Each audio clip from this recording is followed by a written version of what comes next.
गुरुर्विष्णुः गुरुर्देवो महेश्वरः गुरुसाक्षात् परब्रह्म तस्मै श्रीगुरवे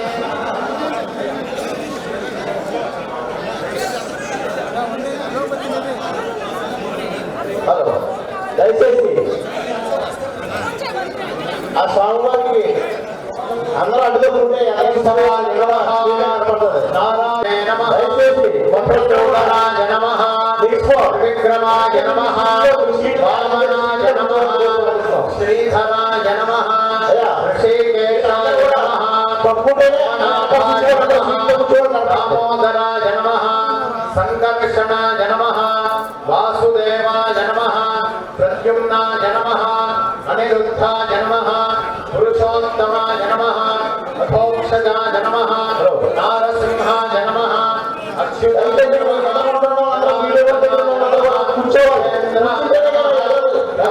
నమః, శ్రీకృష్ణాయ నమః, శ్రీమదాచార్య చరణారవిందాయ నమః. వచ్చేయండి మొత్తం కూడా వచ్చే సీట్లో సీట్లో కూర్చుంటే అని చూసే వాళ్ళందరూ కూడా కనపడుతుంది. అందరికి అందరూ ఎదుర్కొంటూ తప్పుకోవాలి. ఇదంతా క్లీన్ చేయాలండి. ఇదంతా క్లీన్ చేస్తేనే ఎనగలంలో కనపడుతుంది. కూర్చొని వాళ్ళందరూ కూడా ప్రకాశ ప్రకాశిత దిగంతర హిరణ్యపాత్రం మథో పూర్ణం దదాతే మహత్యాసానేతే ఏకధా బ్రహ్మణ ఉపహరతే ఏకధైవ యజమానాయుస్తేజో దదాతి. శ్రీమదాచార్య చరణారవిందాభ్యాం నమః. మంగళనీరాజనం దర్శయామి. హర నమః పార్వతీ పతయే హర హర మహాదేవ. వచ్చేయండి ఆర్తి తీసుకుని అందరూ కూడా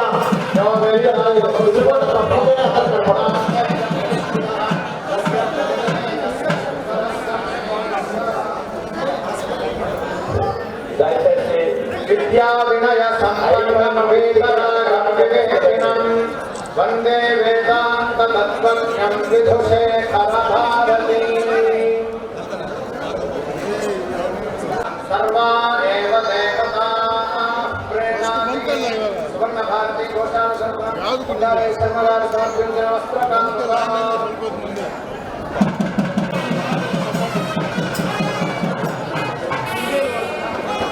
చెప్పండి చూడండి కర్మాలు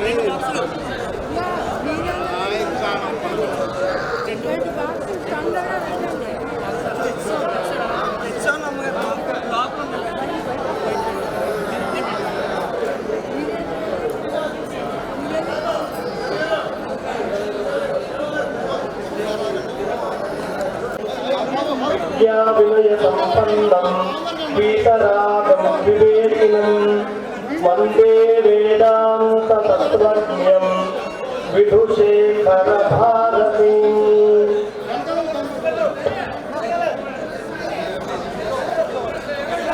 సభాకల్పతరం వల్లే ఒక్కసారి అందరూ పెద్దగా శారదే పాహిమాం శంకర రక్షమాం శారదే పాహిమాం శంకర రక్షమాం శారదే పాహిమాం శంకర రక్షమాం. ఇవాళ నాయకంపల్లి గ్రామము చాలా భాగ్యం చేసుకుంది. ఎంత భాగ్యమయ్యా అంటే ఏ పాదాలు కాలడి నుంచి కాశ్మీరం దాకా సంచరించి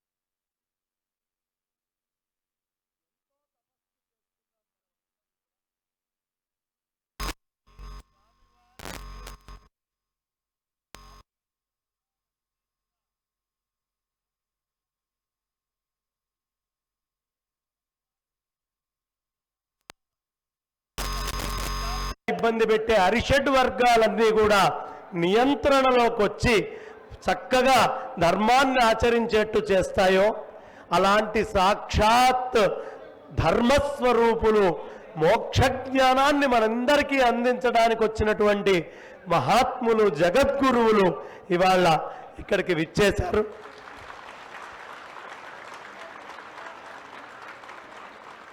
కారణం ఏమిటి రావడానికి అంటే ఈ సంవత్సరము మనమందరం ఎంతో భాగ్యం చేసుకున్నాం. అనంత శ్రీ విభూషితులు శ్రీ శ్రీ శ్రీ భారతీ తీర్థ మహాస్వామి చరణులు మన తెలుగు ప్రాంతములో ఇక్కడ జనించి విశ్వము మొత్తానికి గురువైనటువంటి మహాత్ములు. వారు సన్యాసాశ్రమ స్వీకారం చేసి 50 సంవత్సరాలైంది. ఈ 50 సంవత్సరాల మహోత్సవాన్ని సువర్ణ భారతి అనే పేరుతో జగద్గురువులు మనందరికీ అనుగ్రహించారు. సువర్ణ భారతి. ఇప్పుడు మనం కట్టినటువంటి ఈ సువర్ణ భారతి ప్రవచన మండపమైనా, సువర్ణ భారతి గోశాలైనా, సువర్ణ భారతి పాకశాలైనా ఇది ఒక చరిత్రని సూచించేటటువంటిది. 50 ఏళ్ల తర్వాత 70 ఏళ్ల తర్వాత ఈ పేరు ఎందుకు పెట్టారయ్యా అంటే ఈ ఘట్టాన్ని పురస్కరించుకొని ఈ పేరు పెట్టారండి అని నాయకంపల్లి గ్రామాన్ని సువర్ణాక్షరాలతోటి రాసుకోగలిగేట్టుగా సువర్ణ భారతి మంటపాన్ని ఇక్కడ మనం నిర్వహించుకున్నాం. మరి మంటపము కట్టంగానే సరిపోయిందా? ఒక అద్భుతమైన దేవాలయం కట్టాం. దేవాలయంలో ఎవరొస్తే అది నిజంగా దేవాలయమై మనల్ని అనుగ్రహించేటటువంటి ప్రదేశం, మనం అర్చించుకునేటటువంటి ప్రదేశం అవుతుంది. అందులో పరమాత్మని తీసుకొచ్చి ప్రతిష్ట చేస్తే మరి సువర్ణ భారతి ప్రవచన మంటపం అని మనం ఏర్పాటు చేసి దీనికి ఎప్పుడు పరిపూర్ణత్వం లభిస్తుంది? ఎప్పుడు సాక్షాత్తు భారతీ తీర్థస్వామి వారి స్వరూపమే అయి తత్కరకమల సంజాతులైనటువంటి శ్రీ శ్రీ శ్రీ విధుశేఖర భారతీ స్వామి వారు ఇక్కడ కూర్చున్నారు. దేవాలయం కట్టడమే కాదు, దేవుణ్ణి కూడా తీసుకొచ్చుకొని ఈ పీఠం మీద మనం పెట్టుకున్నాం. ఇది మనందరి జన్మాంతర సుకృతం. అలాంటి అనంత శ్రీ విభూషితులు నాకు ఆశ్చర్యం వేస్తుంది, భయం వేస్తుంది. స్వామివారు రాత్రి 12ంటికి వెళ్ళినప్పుడు కూడా మాట్లాడుతూ 1 గంట దాకా ఉండే సందర్భాలు చూస్తాం. మళ్ళీ తెల్లవారుజాము కల్లా వారు మొత్తం అనుష్ఠానానికి సంసిద్ధమై ఉంటారు. అసలు ఎప్పుడు శయనిస్తారో, ఎప్పుడు వారు ఆహారం స్వీకరిస్తారో తెలిసినటువంటి వాళ్ళు దాదాపు లేరు అనే చెప్పచ్చు. ఎంత ఆశ్చర్యము అంటే నిద్రాహారాల మీద అంత నియంత్రణ, ఎంతో తపస్సు సాక్షాత్తు ఆదిశంకరులైతే తప్ప ఇంకెవరికీ ఉండే అవకాశం లేదు. అలాంటి ఆదిశంకర స్వరూపము ఇక్కడికి రావటం స్వామివారితోటి క్యాంపులో ఉన్న అందరికీ తెలుసు. ఎక్కడ అసలు ఒక్క క్షణం కూడా వారు ఏమాత్రము తీరిక అనేది లేకుండా కేవలం భక్తుల్ని అనుగ్రహించడమే. శంకరాచార్యుల వారికి ఎలా అయితే శృతి స్మృతి పురాణానామాలయం కరుణాలయం అని చెప్పుకుంటూ ఉంటామో అలా కరుణే స్వరూపంగా ఇవాళ ఈ మంటపాన్ని ఎక్కి కూర్చున్నటువంటిది అపారమైనటువంటి కరుణ మొత్తం ఒక రూపాన్ని ధరించి ఆ కరుణా స్వరూపమే మనల్ని అనుగ్రహించడానికి ఇక్కడ జగద్గురువులు అంటే ఎంత మహత్తర విషయం అంటే వారు నడుస్తూ ఉంటారు. సంచారం విజయయాత్ర అంటారు. కానీ వారు ఎప్పుడూ స్థిరంగా ఉంటారు. వారు ప్రవచనం చెప్పినట్టు ఉంటారు, కానీ వారు మౌనంగానే ఉంటారు. వారు మౌనంగా ఉన్నట్టు కనిపిస్తారు. అనేకమైనటువంటి ప్రవచనాల్ని హృదయం లోపల మనందరికీ స్ఫురించేట్టుగా చెప్తూ ఉంటారు. అలాంటి సద్గురు మూర్తి, ఆ సద్గురు కమలములు ఇవాళ మన ఈ నాయకంపల్లిలో అలా అడుగుపెట్టి రావటం మన భాగ్యం. ఎవరి అనుగ్రహం ఉంటే ఎవరికి వాళ్ళు నేనేమిటి అనేది తెలుస్తుందో, యస్య ప్రసాదాద్ అహమేవ విష్ణు మయ్యేవ సర్వం పరికల్పితంచ ఇత్తం విజానామి సదాత్మరూపం తస్యాంఘ్రియుగ్మం ప్రణతోస్మి నిత్యం. ప్రతి మనిషి లోపల బాధ, దుఃఖము, కష్టము ఏదో ఒక విధంగా మనం ఇబ్బందులు పడుతూనే ఉంటాం. ఆ అన్ని ఇబ్బందులకి, కష్టాలకి సమాధానము ఈ సృష్టిలో ఎక్కడైనా ఉంది అంటే ఇంకెక్కడా లేదు. విధుశేఖర భారతి మహాస్వామి చరణుల పదపద్మాలు ఎక్కడున్నాయో అక్కడే వాటన్నిటికీ సమాధానం ఉంది తప్ప ఇంకా ఎక్కడా సమాధానం ఉండే అవకాశమే లేదు. అలాంటి జగద్గురువుల పదపద్మాలు ఇక్కడికి రావటము మనందరి భాగ్యము. అయితే రావడానికి చాలామంది సహకరిస్తే తప్ప ఏ పని కాదు. ఏ విధంగా సహకరించారు అంటే మొట్టమొదట ఇక్కడ మా అలివేలు మంగమ్మ గారు ఒక 2 ఎకరాల స్థలం ఇచ్చారు నాయకంపల్లిలో. అంటే వారు రావడానికి కారణం తెలియాలిగా మనకి. గట్టిగా ఒకసారి 2 ఎకరాల స్థలం ఇస్తే అక్కడికి అయిపోదు కదా. అవధానుల వెంకట్రామం గారు, మహాలక్ష్మి వాళ్ళ అమ్మాయి అల్లుడు గారు హైదరాబాదులో ఒక ఇంటిని మొత్తాన్ని మనకి రాసి ఇచ్చారు అద్భుతంగా ఇక్కడ కట్టడం నిమిత్తం. అయినా సరే మనం పెట్టుకున్నటువంటిది చాలా పెద్దది. ఇంత పెద్ద కార్యక్రమానికి అది ఏనుగుకి ఒక్కపొడి పెట్టినటువంటిది. అంటే అంత పెద్ద సంస్థానం ఇక్కడ సిద్ధమవుతుంది. ఈ సంస్థానంలో ఏ నిర్ణయమైనా, ఏ ధర్మమైనా, ఏ ఆచరణైనా జగద్గురువులు ఏది చెబితే అదే మనందరికీ శాసనం. ఈ గ్రామంలో కాదు, ఈ చుట్టుపక్కల అంతటా కూడా వారు ఏది శాసిస్తే అదే ఈ వేదిక మీద నుంచి నిర్వహించబడుతుంది. ఎందుకంటే ధర్మము మనమందరం ఆచరించాలనుకుంటున్నాం. ధర్మం చెప్పగలిగిన ఏకైక ఆచార్యులు మనకి ఎవరైనా ఉన్నారు అంటే శృంగేరి జగద్గురువులు మాత్రమే. కాబట్టి అలాంటి ధర్మాన్ని మనమందరం ఆచరించాలి అంటే జగద్గురువుల యొక్క అనుగ్రహం. ఈ 2 ఎకరాల నుంచి అక్కడికి వెళ్ళేటప్పటికీ రాజమండ్రికి శ్రీవారు విచ్చేస్తున్నారు అని తెలిసింది. తెలియంగానే 40 రోజుల క్రితం నేను శృంగేరి వెళ్ళాను. వెళ్ళినప్పుడు స్వామివారు, నేను, మా సంస్థ అధ్యక్షులు రమేష్ గుప్తా గారు, మా రవి గారు, శార్వాణి గారు, శారద గారు, మేమందరం అక్కడికి వెళ్ళటం జరిగింది. వెళ్ళినప్పుడు శ్రీవారు రాజమండ్రికి వస్తున్నారు, మమ్మల్ని అనుగ్రహించాలి స్వామివారు అని ప్రత్యేకంగా అభ్యర్థిస్తే కేవలం కరుణే వారి స్వరూపం, శిష్య వాత్సల్యమే వారికి ఉన్నటువంటి ప్రధానమైంది. లేకపోతే ఎక్కడో అడుమాత్రమైనటువంటి వెళ్ళి అభ్యర్థించగానే మేము వస్తాము అని అభయహస్తం ఇచ్చారు. అదిగో ఇదే సాక్షాత్కారం. చెప్పగానే విజయదశమి రోజు మనం గుళ్ళోకి రావడం, ఆ గుళ్ళో అందరం ఓసారి మాట్లాడుకోవడం, జగద్గురువులు ఇలా విచ్చేసే అవకాశం ఉంది అని చెప్పుకోవడం, అప్పటికప్పుడు కట్టడం 40 రోజుల్లో ఆరంభం చేయాలి. ఇదంతా 0 లెవెల్లో నీళ్లు. గోదావరి అంతా పచ్చటి భూమి, అద్భుతమైనటువంటి భూమి. 0 లెవెల్లో వాటర్. ఇందులోపల 14 అడుగుల లోపలికి రిగ్స్ వేసి అక్కడ నుంచి ఈ పిల్లర్లుగా ఇవన్నీ తీసుకురావాల్సినటువంటి పరిస్థితి. కాబట్టి వెంటనే ఏం చేయాలి అంటే మా ప్రభాకర్ ఒక డిజైన్ గీశాడు. దాన్ని ఎస్ఆర్ స్కూల్స్ రామకృష్ణ గారు ప్రధానంగా మా చైతన్యరాజు గారితో కలిసి చర్చించి దీన్ని ఎలా మేము అడుగులు ముందరికి వేయాలి, ఏం చేయాలి అని నిర్ణయించి దానికి సహకారం చేసి మెటీరియల్ అంతా ప్రొక్యూర్ చేసి, కేవలం జగద్గురువులు వస్తాము అనే ఒక్క మాట, రూపాయి జేబులో లేదు, ఆర్థిక సంపన్నత అంత ఉన్నవాళ్ళం కాదు, అతి సామాన్యుణ్ణి నేను, సంకల్పం మాత్రమే ఉంది, జగద్గురువుల ఆశీస్సులు ఉన్నాయి. ఆలోచించండి, 25 రోజుల లోపల అందులో 3 రోజులు వాన, మళ్ళీ 3 రోజులు ఊళ్ళో కరెంటు లేకపోవడం, ఇలాంటి ఇబ్బందులన్నీ పోను, మిగిలినటువంటి కొద్ది సమయంలో ఇంత భవ్యమైనటువంటి మండపానికి కారణం ఏమై ఉంటుంది? కేవలం అపారమైనటువంటి జగద్గురువుల యొక్క ఆశీస్సులు. భారతీతీర్థ మహాస్వామి చరణుల దగ్గరికి వెళ్ళి స్వామివారు, విధుశేఖర భారతి స్వామివారి దగ్గరికి వెళ్ళి స్వామివారు అని ప్రార్థిస్తే ఒక్కసారి చెయ్యి 5 వేళ్లతో అభయహస్తం ఇచ్చారండి. ఇక ఆ అభయహస్తం ఇస్తే మూకం కరోతి వాచాలం పంగుం లంఘయతే గిరిం యత్కృపాతమహం వందే పరమానంద మాధవం. చక్కగా ఆ స్వామివారి యొక్క ఆశీస్సులే ఇవాళ ఈ కనిపిస్తున్నటువంటి స్ట్రక్చర్ అంతా.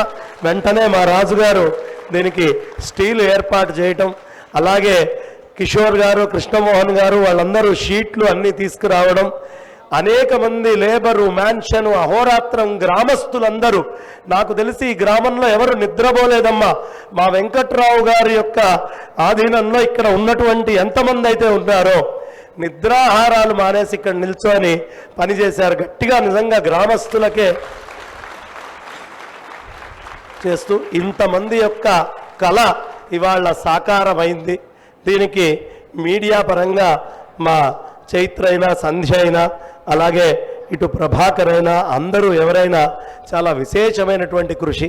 మా పద్మావతి గారు, నిట్టల కిరణ్మయ్య గారు, అనంతలక్ష్మమ్మ గారు, అనేకమైనటువంటి పేర్లు, శలాక రఘునాథ శర్మ గారు, పెద్దలందరూ కూడా, దర్శనం శర్మ గారు, అందరూ పెద్దలందరూ కూడా చాలా సహకరించారు.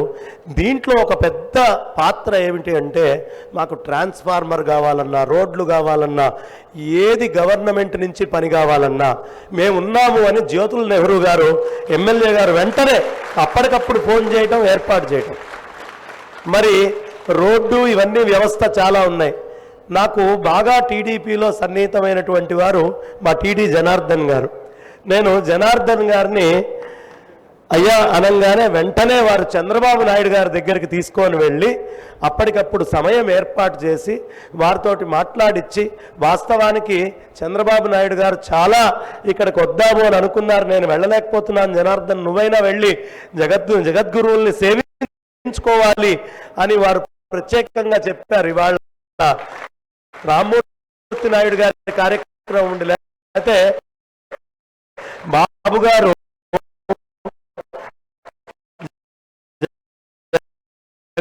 జగద్గురువుల యొక్క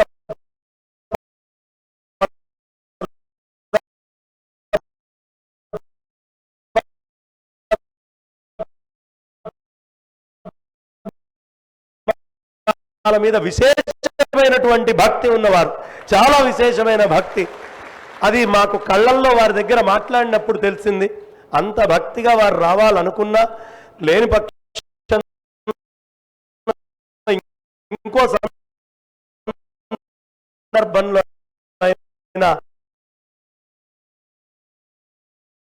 మేము జగద్గురువులకి నమస్కారం చేసుకుంటున్నాము అని ఇవాళ సాకారమైంది.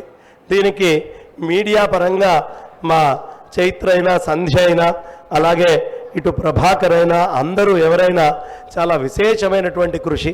మా పద్మావతి గారు, నిట్టల కిరణ్మయ్య గారు, అనంతలక్ష్మమ్మ గారు, అనేకమైనటువంటి పేర్లు, శలాక రఘునాథ శర్మ గారు, పెద్దలందరూ కూడా, దర్శనం శర్మ గారు, అందరూ పెద్దలందరూ కూడా చాలా సహకరించారు.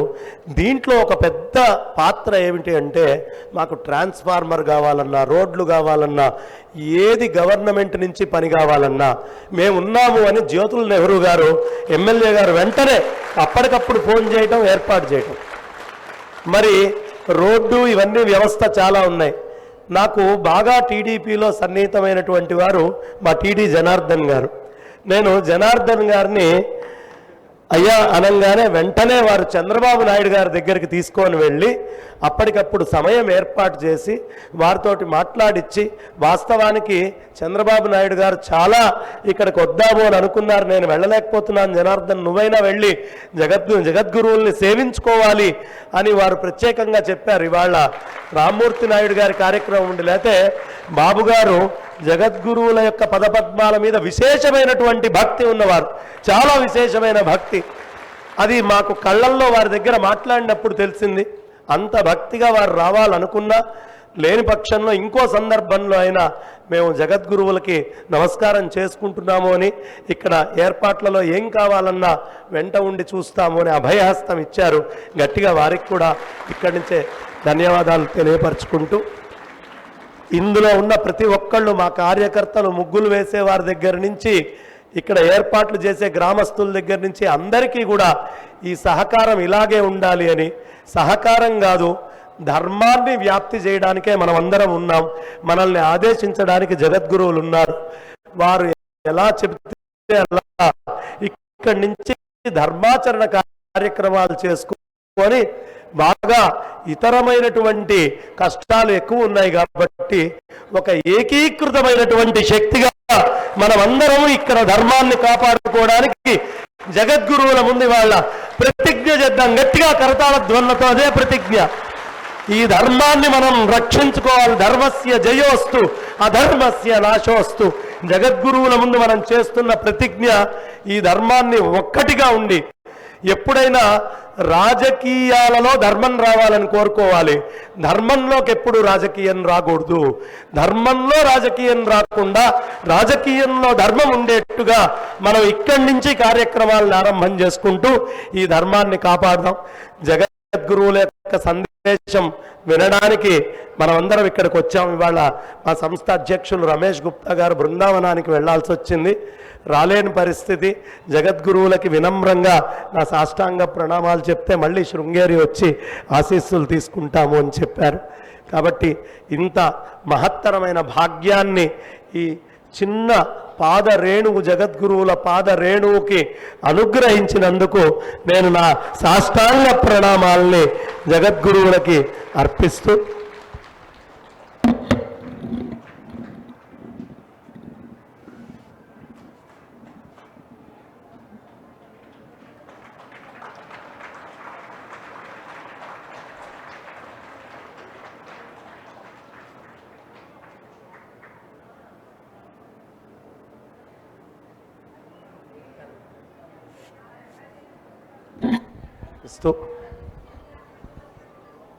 ఒక్క చైతన్య రాజు గారు 2 మాటలు మాట్లాడతారు. ఇంకా ఓట్ ఆఫ్ థ్యాంక్స్ ఉండదు. వారు మాట్లాడాక ఇంకెవరు మాట్లాడేది లేదు. ఏదున్నా ఇప్పుడే మాట్లాడతా అంటే 2 మాటలు అంతే చెప్తూ మా జట్టి శివ గారికి, రవి గారికి, వెంకట్రావు గారికి, రామకృష్ణ గారికి, మా సురేష్ గారికి, ఇందులో సహకరించినటువంటి గ్రామస్తులందరికీ, పెద్దలకి అందరికీ నమస్కరిస్తూ నేను పేరు పేరు చెప్పలేను. మీ అందరి సహకారం ఇలాగే ఉండాలి, ధర్మాన్ని రక్షించుకుందామని చెప్తూ నా వానికి విరామాన్ని ఇస్తున్నాను. 2 మాటలు మా జనార్దన్ గారిని 2 మాటలు.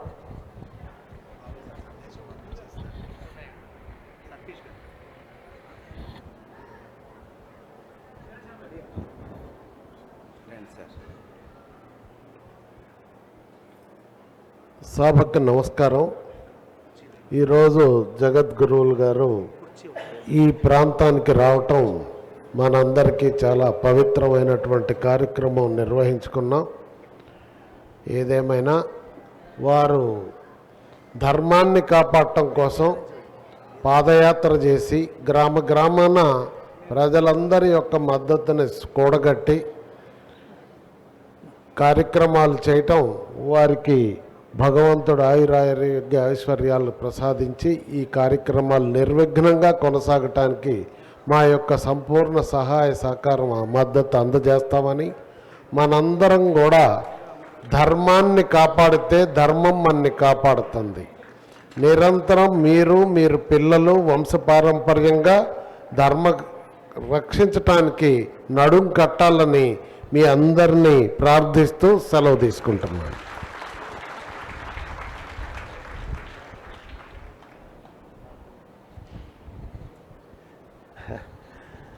అదేవిధంగా మా చైతన్యరాజు గారిని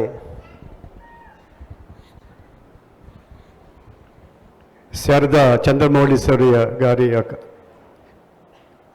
భగవత్, అలాగే శ్రీ శ్రీ శ్రీ శంకరాచార్య ఆదిశంకరాచార్య గారి పరంపర అత్యంత ప్రతిష్టాత్మకటువంటి శ్రీ శృంగేరి జగద్గురు శ్రీ శ్రీ శ్రీ శ్రీ శ్రీ భారతీ తీర్థ మహాస్వామి వారి యొక్క చరణాలతోటి శ్రీ శ్రీ నడిచేటువంటి భగవంతుడు ఈ రోజున విజయయాత్ర సాగిస్తూ ఈ జిల్లాలు, ఈ రాష్ట్రాన్ని ఒక సస్యశ్యామలం చేయడానికి చేసినటువంటి శ్రీ శ్రీ శ్రీ గురువరేణ్యులు దైవస్వరూపులు శ్రీ శ్రీ శ్రీ విధిశేఖరి భారతీ స్వామివారి యొక్క ఆగమనం ఈ మా అందరి యొక్క జన్మధన్యము. ఇది వారిని దర్శించిన 4వసారి. మే 2018 24వ తారీఖున మే 24వ తారీఖున వారు మా అమలాపురం మా దేవాలయ ప్రాంగణానికి విచ్చేసి అక్కడ సభ ఇచ్చి మా అందరికీ కుటుంబానికి దర్శనం ఇచ్చారు. అప్పటి నుంచి కూడా మేము వెనక్కి తిరిగి తీసుకోలేదు స్వామివారు.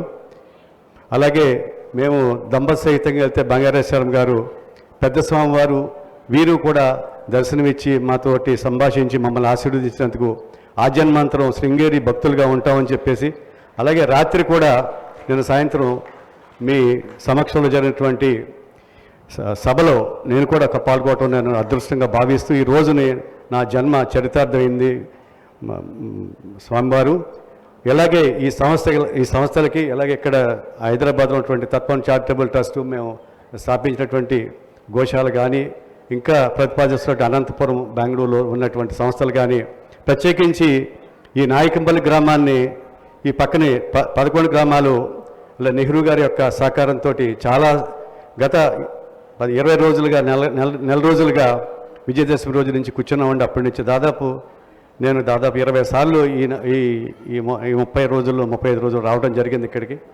మా జన్మ ధన్యమైందని చెప్పేసి భావిస్తూ, అలాగే ఈ గ్రామాలను కూడా ఒక ఆధ్యాత్మిక కేంద్రంగా కాకుండా ఒక సేవా కేంద్రం కింద ఇంకా ఈ గ్రామాలని నెహ్రూ గారితో మాట్లాడి ఇక్కడ అందరికీ విద్య వైద్యము ఉపాధి శిక్షణ ఇచ్చి కల్పించేలా కూడా నేను తప్పకుండా మన ఈ విశ్వవిద్యాలయం, ఎందుకంటే నెహ్రూ గారి దగ్గర నుంచి దాదాపు ఈ సంవత్సరం 250 అడ్మిషన్లు పేదవాళ్ళకి వాళ్ళకి రికమెండ్ చేశారు.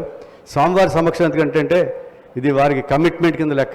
నా వరకు కూడా నా 40 సంవత్సరాలుగా చాలా చాలా చాలా చాలా కలిసి కుటుంబాలతో ఉన్నటువంటి మనుషులం కాబట్టి విద్య వైద్యము శిక్షణ ఉపాధి మా విశ్వవిద్యాలయం ద్వారా కానీ మా హాస్పిటల్స్ ద్వారా కానీ మనం కూడా సేవ చేసేటువంటి మనం కూడా చాలాసార్లు మాట్లాడుకున్నాం అండి. తప్పకుండా దాన్ని కూడా మనం చేసేటువంటి ప్రయత్నం చేద్దామని చెప్పేసి తెలియజేసుకుంటూ గురు స్వామి వారి యొక్క గురు చరణాల విందాలకి సహస్ర వందనాలు అర్పించుకుంటూ నమస్కృతులతో చైతన్యరాజన్.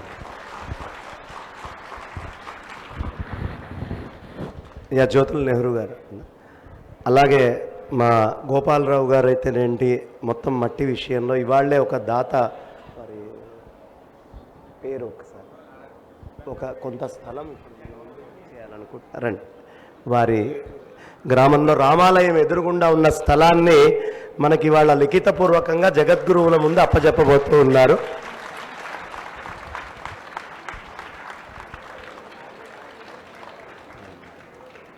ఎదురుగుండా రథము అది పెట్టుకోవడానికి ఒక స్థలాన్ని నారాయణమూర్తి గారు స్థలాన్ని అనుగ్రహించారు. అక్కడే కూర్చోండి. ఒక 3 శ్లోకాలు పెద్దలు మహామహోపాధ్యాయ శ్రీ శలాక రఘునాథ శర్మ గారు పెద్దలు వారిని చెప్పవలసిందిగా సభని పురస్కరించుకొని జగద్గురువులు. శ్రీ జగద్గురు చరణారవిందాభ్యాం నమః. వందేహం సతతం జగద్గురు పద ప్రోద్భాసి చూడామణిం శ్రీమద్భారతి తీర్థహస్తకమలాత్ సంజాత మూర్త్యంతరం సద్విద్యా సమలంకృత ప్రతిభయా రారాజమానం సదా పూర్ణం శ్రీ విధుశేఖరాంక విలసత్ శ్రీ భారతీం సన్నుతం విద్యా వైభవమార్జితం సువిమలం ప్రాయేల్పకే శైశవే వాగ్వైదగ్ధ్యమనంత సత్యశిలంకారాత్మకం జృంభితం వైరాగ్యం గురుపాదసేవన విధేః వశ్యత్వమాసాదితం త్రైగుణ్యం విధుశేఖరాంక విలసత్ శ్రీ భారతీం భూషతే.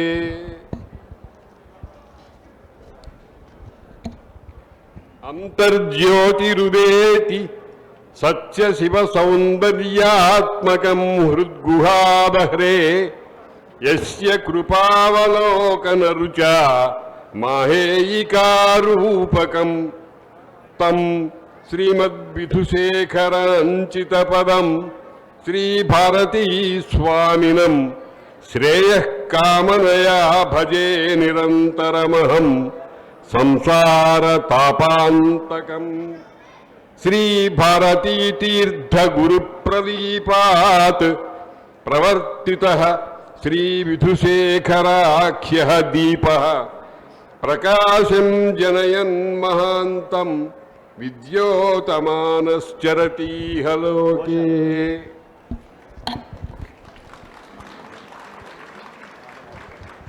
ఈ వచ్చేటటువంటి దారిలో ఒక స్థలం ఉంది స్వామివారు పెద్దది, అది వింజమూరి సుబ్రహ్మణ్యం గారని ఈ సంస్థకి మొత్తము దారి కింద వారు ఇవ్వడం జరిగింది. గట్టిగా ఒకసారి మనందరి కర్తాళ ధ్వనులతో సుబ్రహ్మణ్యం గారు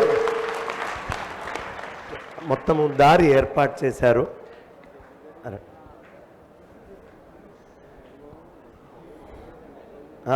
వారు తెలుగు పండిట్ అమ్మ వస్తున్నారు కదా స్వామి. అమ్మ అక్కడి నుంచి నమస్కారం, అక్కడి నుంచి నమస్కారం చేసుకోండి. అదే బ్రహ్మాండం వింజమూరి వారు. అలాగే స్వామివారు ఒక చిన్న టీవీ, తత్వం టీవీ అని ఒక చిన్న ఇది ఆరంభం. మొత్తము పీఠానికి జగద్గురువులు వచ్చే సందేశాలు వీటితో ఒకటి చేద్దాము. తత్వం టీవీ అంత సిద్ధంగా ఉంది. ఎట్లా యాప్ లాంచ్ చేస్తారా? ఇవ్వండి, పెట్టించండి, నాకు పెట్టించండి. అదే విధంగా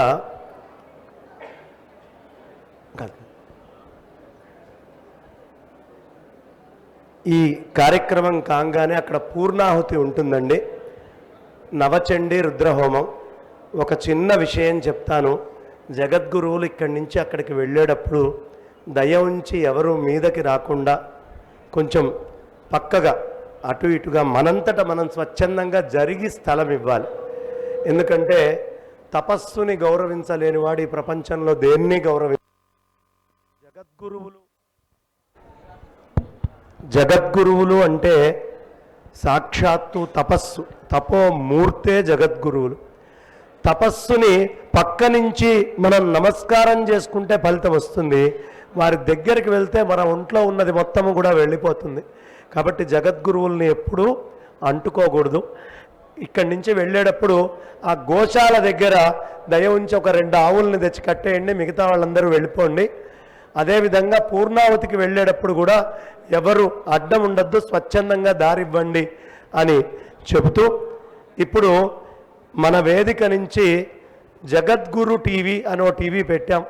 64,000 మంది సబ్స్క్రైబర్స్ ఉన్నారు. అది 64,000 మంది కావడానికి ఎవరి గొప్పతనము లేదు.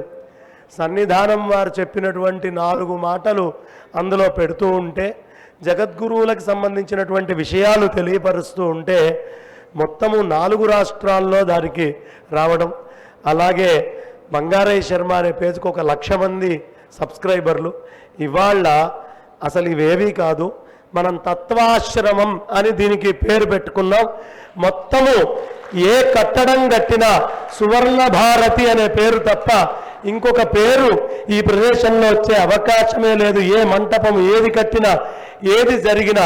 కాబట్టి అలా సువర్ణ భారతి ఈ మహోత్సవంలో తత్వం టీవీ అనేటటువంటిది మనం లాంచ్ చేయబోతూ ఉన్నాం. కాబట్టి వాళ్ళు రెడీ ఊరిని అలా అలా అంటుకుంటే చాలు గట్టిగా.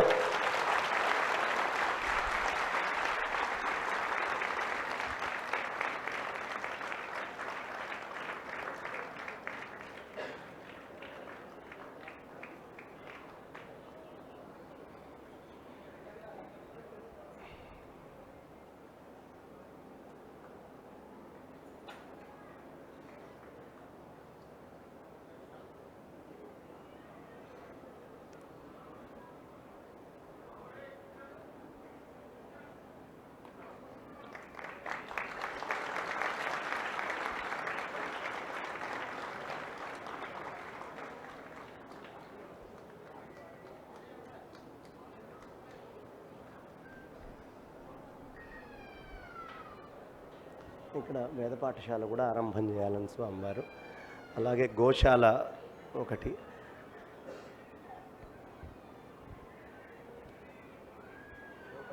పశ్చిమ పంచాయతన క్షేత్రము, అలాగే అగ్నిహోత్ర క్షేత్రము.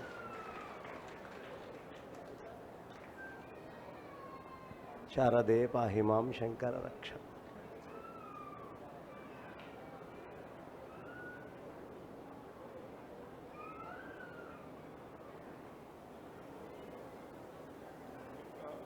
స్వామి ఆవిడ స్థలం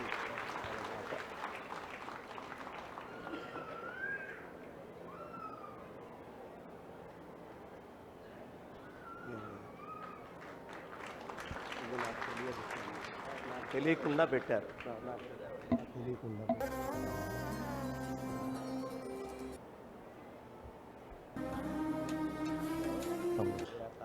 అన్నప్పుడు ప్రకారం కింద ఇంకో గొంతు రావాలి కాబట్టి పెట్టమంటారు.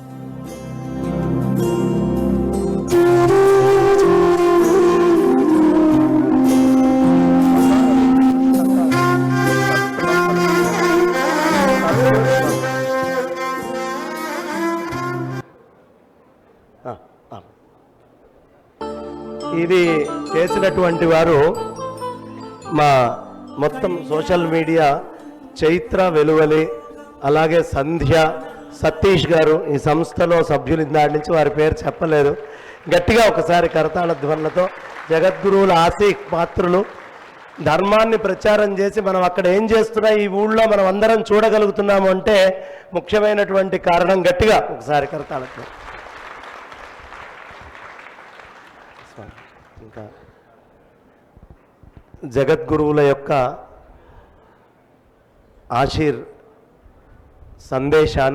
సందేశాన్ని మనమందరం తీసుకొని వారు చెప్పినటువంటి ధర్మాన్ని ఆచరిస్తూ హృదయంలో నింపుకొని ఎప్పుడూ ఇలాగే జగద్గురువులు ఇక్కడ ఈ ప్రాంతంలో సంచారం చేస్తే ఇది జగద్గురువుల యొక్క ప్రదేశమే. వారు రమ్మంటే రావడం, కూర్చోమంటే కూర్చోవడం, వెళ్ళమంటే వెళ్ళటం. కాబట్టి యజమానిగా ఎప్పుడు వారు వచ్చినా వారు ఇక్కడ కూర్చొని మనందరినీ ఆదేశించాలి అని కరతాళ ధ్వనులతో మన అభ్యర్థనని ఆనందాన్ని తెలియపరచుకుంటూ స్వామివారు ఎప్పుడు వచ్చినా ఇది శృతిస్మృతిపురాణానాం ఆలయం కరుణాలయం నమామి భగవత్పాదశంకరం లోకశంకరం. జగద్గురు శ్రీమద్ ఆదిశంకర భగవత్పాదాచార్యుల వారు 1200 సంవత్సరాలకు పూర్వం మన దేశంలో అవతరించి ధర్మోద్ధరణ చేశారు అనేటటువంటి విషయం అందరికీ తెలిసినటువంటిది. ఇవాల్టి రోజున ఇటువంటి ధార్మికమైన వాతావరణాన్ని ఈ దేశంలో మనం చూస్తూ ఉన్నాం. ప్రతి ఒక్కరూ యథాసంభవంగా ధర్మానుష్ఠానం చేస్తూ శ్రేయస్సుని పొందుతూ ఉన్నాం. ఇన్ని క్షేత్రాలని చూస్తూ ఉన్నాం. ఈ సనాతన వైదిక ధర్మ పరంపరని చూస్తూ ఉన్నామనంటే దానికి కారణం నిస్సందేహంగా జగద్గురు శ్రీ ఆదిశంకర భగవత్పాదాచార్యుల వారు. శంకరాచార్యుల వారు ఈ ధర్మాన్ని అత్యంత దృఢంగా సంస్థాపన చేశారు. ఎంత దృఢంగా సంస్థాపన చేశారు అనంటే వారి అవతారం పూర్తయి వారు ధర్మ సంస్థాపన చేసి 1200 సంవత్సరాలు గడిచినా కూడా ఈ 1200 సంవత్సరాల్లో ఈ ధర్మం మీద ఎన్నో ఆక్రమణలు జరిగినా కూడా, ఎంతోమంది దీని మీద ఆక్రమణ చేసి దీన్ని నాశనం చేయాలి అని ప్రయత్నం చేస్తూ ఉన్నా కూడా ఇప్పటికీ ఈ ధర్మం ఇంత దృఢంగా ఉంది అని అంటే దానికి కారణం శంకర భగవత్పాదాచార్యుల వారు చేసినటువంటి ఆ ధర్మ సంస్థాపన. వారు శంకరాచార్యుల వారు ఈ ధర్మం యొక్క గొప్పతనాన్ని అందరికీ తెలియజేసి దీంట్లో ఉన్నటువంటి అనేక విధమైన విషయాల్ని అందరికీ ఉపదేశించి ఈ ధర్మం మీద ఏ విధమైనటువంటి ఆక్షేపణలకు అవకాశం లేదు, వచ్చేటటువంటి ప్రతి ప్రశ్నకి ఇక్కడ సమాధానం ఉండనే ఉన్నది అనేటటువంటి విషయాన్ని శంకరాచార్యుల వారు ఈ లోకానికి తెలియజేశారు. నువ్వు ఎన్ని ప్రశ్నలైనా అడుగు, అన్నిటికీ ఇక్కడ సమాధానం ఉండనే ఉన్నది. ప్రతి ఒక్క ప్రశ్నకు సరైనటువంటి సమాధానం ఈ ధర్మంలో ఉన్నది అనేటటువంటి విషయాన్ని చూపించి అన్నిటికీ ఒక సమన్వయం చేసి ఈ లోకానికి అనుగ్రహించారు. అక్కడ ఒక విషయం ఏమిటంటే, మొట్టమొదట ఎవరైతే నాస్తికులుగా ఉన్నారో వాళ్ళందరికీ కూడా ఈ ధర్మం యొక్క గొప్పతనాన్ని తెలియజేసి వాళ్ళని ఏ ఆస్తిక్యంలోకి తీసుకురావాల్సినటువంటి అవసరం శంకరాచార్యుల వారి కాలంలో ఉండింది. ఇది మొట్టమొదట చేయవలసినటువంటి కార్యం. దీన్ని మొట్టమొదట శంకరాచార్యుల వారు చేశారు. అయితే ఆ తర్వాత వచ్చినటువంటి ఇంకొక సమస్య ఏమిటి అనంటే, ఆస్తికుల్లోనూ మళ్ళీ అనేక విధమైనటువంటి విభాగాలు ఏర్పడ్డాయి. ఏమిటి అనంటే, మేమంతా శివుణ్ణి పూజించేవాళ్ళం, మా శివుడే చాలా గొప్పవాడు. మేమంతా విష్ణువుని పూజించేవాళ్ళం, మా విష్ణువే చాలా గొప్పవాడు. మేమంతా అమ్మవారిని పూజించేవాళ్ళం, మా అమ్మవారే చాలా గొప్ప. ఇక్కడ ఇలా ఏ ఏ దేవుణ్ణైతే మనం పూజిస్తామో ఆ దేవుడు చాలా గొప్పవాడు అనుకోవడంలో తప్పులేదు. కానీ నేను పూజించే దేవుడు మాత్రమే గొప్పవాడు, నువ్వు పూజించే దేవుడు చిన్నవాడు అనేటటువంటి భావన వచ్చినప్పుడు మాత్రం దానివల్ల చాలా పెద్ద అనర్థం ఏర్పడుతుందన్నమాట. శంకరాచార్యుల వారి కాలంలో అటువంటి పరిస్థితి కూడా ఉండేది. ఏమిటంటే, శివుడే పెద్దవాడు విష్ణువు కాదు అని శివభక్తులందరూ అంటూ ఉండేవారు. విష్ణువే పెద్దవాడు శివుడు కాదు అని శివుణ్ణి నిందిస్తూ ఉండేవాళ్ళు కొంతమంది విష్ణు భక్తులు వాళ్ళంతా. ఇలా అందరూ కూడా అనేక విభాగాలుగా అనేక రకాలుగా విడిపోయి దేవుడి పేరుతో ఒకళ్ళొకళ్ళు గొడవ పడుతూ ఉండేవాళ్ళు, పరస్పరం గొడవ పడుతూ ఉండేవాళ్ళు.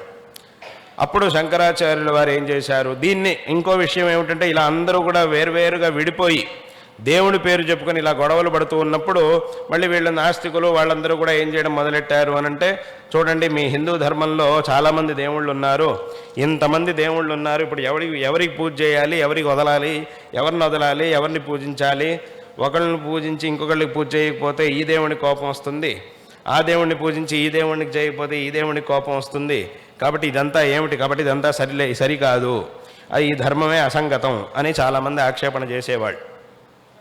అప్పుడు శంకరాచార్యుల వారు మళ్ళీ దానికి జవాబు చెప్పారు. ఏమిటి అనంటే, సంపూర్ణమైనటువంటి మన సనాతన ధర్మంలో ఉన్నది ఒకే ఒక్క భగవంతుడు, ఒకే ఒక్క పరమాత్మ ఇన్ని రూపాలలో మనకి దర్శనం ఇస్తూ ఉన్నాడు. మరి పరమాత్మ ఒక్కడే అయితే ఇన్ని రూపాలు ఎందుకు అనంటే, ఆయా సందర్భాల్లో భక్తులను అనుగ్రహించడం కోసం, దుష్ట శిక్షణ కోసం, శిష్ట పరిపాలన కోసం, ధర్మోద్ధరణ కోసం భగవంతుడు ధరించవలసి వచ్చినటువంటి రూపాలు ఇవన్నీ కూడా. కాబట్టి ఇన్ని రూపాలని ఒకే భగవంతుడు ధరించి మన ముందుకు వచ్చాడే తప్ప ఇక్కడ భగవంతుడి విషయంలో ఏ విధమైనటువంటి తారతమ్యము పనికిరాదు. శివుడి రూపంలో ఏ దేవుడైతే ఉన్నాడో అదే దేవుడు విష్ణువు రూపంలోనూ ఉన్నాడు, అదే దేవుడు అమ్మవారి రూపంలోనూ ఉన్నాడు. నేను శివుణ్ణి పూజిస్తాను విష్ణువుని నిందిస్తాను అనంటే ఒకవైపు అదే దేవుడికి పూజ చేసి మళ్ళీ ఇంకోవైపు అదే దేవుణ్ణి నిందించినట్టు అవుతుంది. నేను విష్ణువుని పూజిస్తాను శివుణ్ణి నిందిస్తూ ఉంటాను అనంటే అప్పుడేముంది, ఒకవైపు అదే దేవుడికి పూజ చేసి మళ్ళీ ఇంకోవైపు అదే దేవుణ్ణి నిందించినట్టు అవుతుంది. కాబట్టి అటువంటి పూజల వల్ల ఏ విధమైనటువంటి ఫలితము ఉండదు, తద్వారా మనకి పాపం కూడా వస్తుంది అని శాస్త్రాలు చెబుతున్నాయి. అందుకే ఉపనిషత్తులో ఒక మాట ఉంది. ఏమిటి, పరమాత్మ గురించి చెప్పేటప్పుడు ఒక మాట ఉంది, సబ్రహ్మ సశివ సహరి సేంద్ర సోక్షర పరమస్వరాట్. సబ్రహ్మ సశివ సహరి, ఈ త్రిమూర్తి స్వరూపంలో ఉన్నటువంటి ఒకే ఒక్క పరమాత్మ. కాబట్టి ఇక్కడ పరమాత్మ విషయంలో ఏ విధమైనటువంటి భేదము లేదు, తారతమ్యము లేదు. ఇవన్నీ కూడా ఇందాక చెప్పినట్టుగా భగవంతుడు ఈ లోకాన్ని అనుగ్రహించడానికి ధరించినటువంటి అనేక రూపాలు. ఈ ఇన్ని రూపములలో ప్రతి ఒక్క భక్తుడు వాడి అభిరుచికి తగినట్టుగా ఒక్కొక్క రూపాన్ని ఆరాధించుకోవచ్చు. ఏ రూపాన్నైనా ఆరాధించవచ్చు. ఏ రూపాన్ని ఆరాధించినా కూడా మనం చేసేటటువంటి పూజ ఒకే పరమాత్మకి చేరుతూ ఉన్నది. కాబట్టి ఇక్కడ ఏ విధమైనటువంటి భేద దృష్టి అనేది ఉండకూడదు అని శంకరాచార్యులు వారు ఉపదేశించి ఉన్న పరమాత్మ ఒకడే అనేటటువంటి విషయాన్ని ఉపదేశించారు. కాబట్టి ఇక్కడ శివుడు, విష్ణువు, అమ్మవారు ఈ స్వరూపాలు ఇక్కడ ఉన్నటువంటి ఆ చైతన్యంలో ఏ విధమైనటువంటి భేదము లేదు. ఆ రూపాల్లో కొంచెం భేదం ఉంటుంది, ఆ రూపాలు భిన్నంగా ఉన్నాయి. వాళ్ళ అభిరుచికి తగినట్టుగా ఏ రూపాన్నైనా ఎవరైనా కూడా ఆరాధించవచ్చు, ఆ పరమాత్మ యొక్క కృపకు పాత్రులు కావచ్చు అనేటటువంటి విషయాన్ని శంకరాచార్యుల వారు ఉపదేశించి అందరూ ఆస్తికుల్లోనూ ఒక ఐకమత్యాన్ని తీసుకొచ్చారు. ఇక్కడ అంటే ఇది ఎలాగా, లోకంలో చిన్నపిల్లలకి తల్లిదండ్రులు రకరకాల బట్టలను కొంటారు. మన పిల్లలకి ఏం బాగుంటాయో, ఎలాంటి బట్టలు అయితే బాగుంటాయో అలాంటి బట్టలను కొనుక్కొస్తారు. రకరకాల బట్టలు కొంటారు. అందులో ఇప్పుడు 4-5 రకాల బట్టలు కొని తీసుకొచ్చారు. రోజుకు ఒక్కొక్క జతని తొడుగుతారు పిల్లలకి. ఇక 4-5 రకాల జతలు మన పిల్లలకి ఏవి బాగుంటాయో అటువంటి వాటినే తీసి కొనుక్కొని వచ్చాం. ఒక్కొక్క రోజు ఒక్కొక్క బట్టలని తొడుగుతూ ఉన్నాం. కానీ ఏమవుతుంది అనంటే, ఫలానా బట్టలని తొడిగినప్పుడు తల్లికి తన పిల్లల్ని చూసుకోవడం అంటే చాలా ఇష్టం, ఇంకా ఎక్కువ. మిగతా బట్టలని తొడిగినప్పటికంటే ఈ బట్టల్లో తన పిల్లల్ని చూడడం అంటే ఇంకా కొంచెం ఇష్టం, ఇంకో 2 సార్లు ఎక్కువసార్లు చూస్తుంది.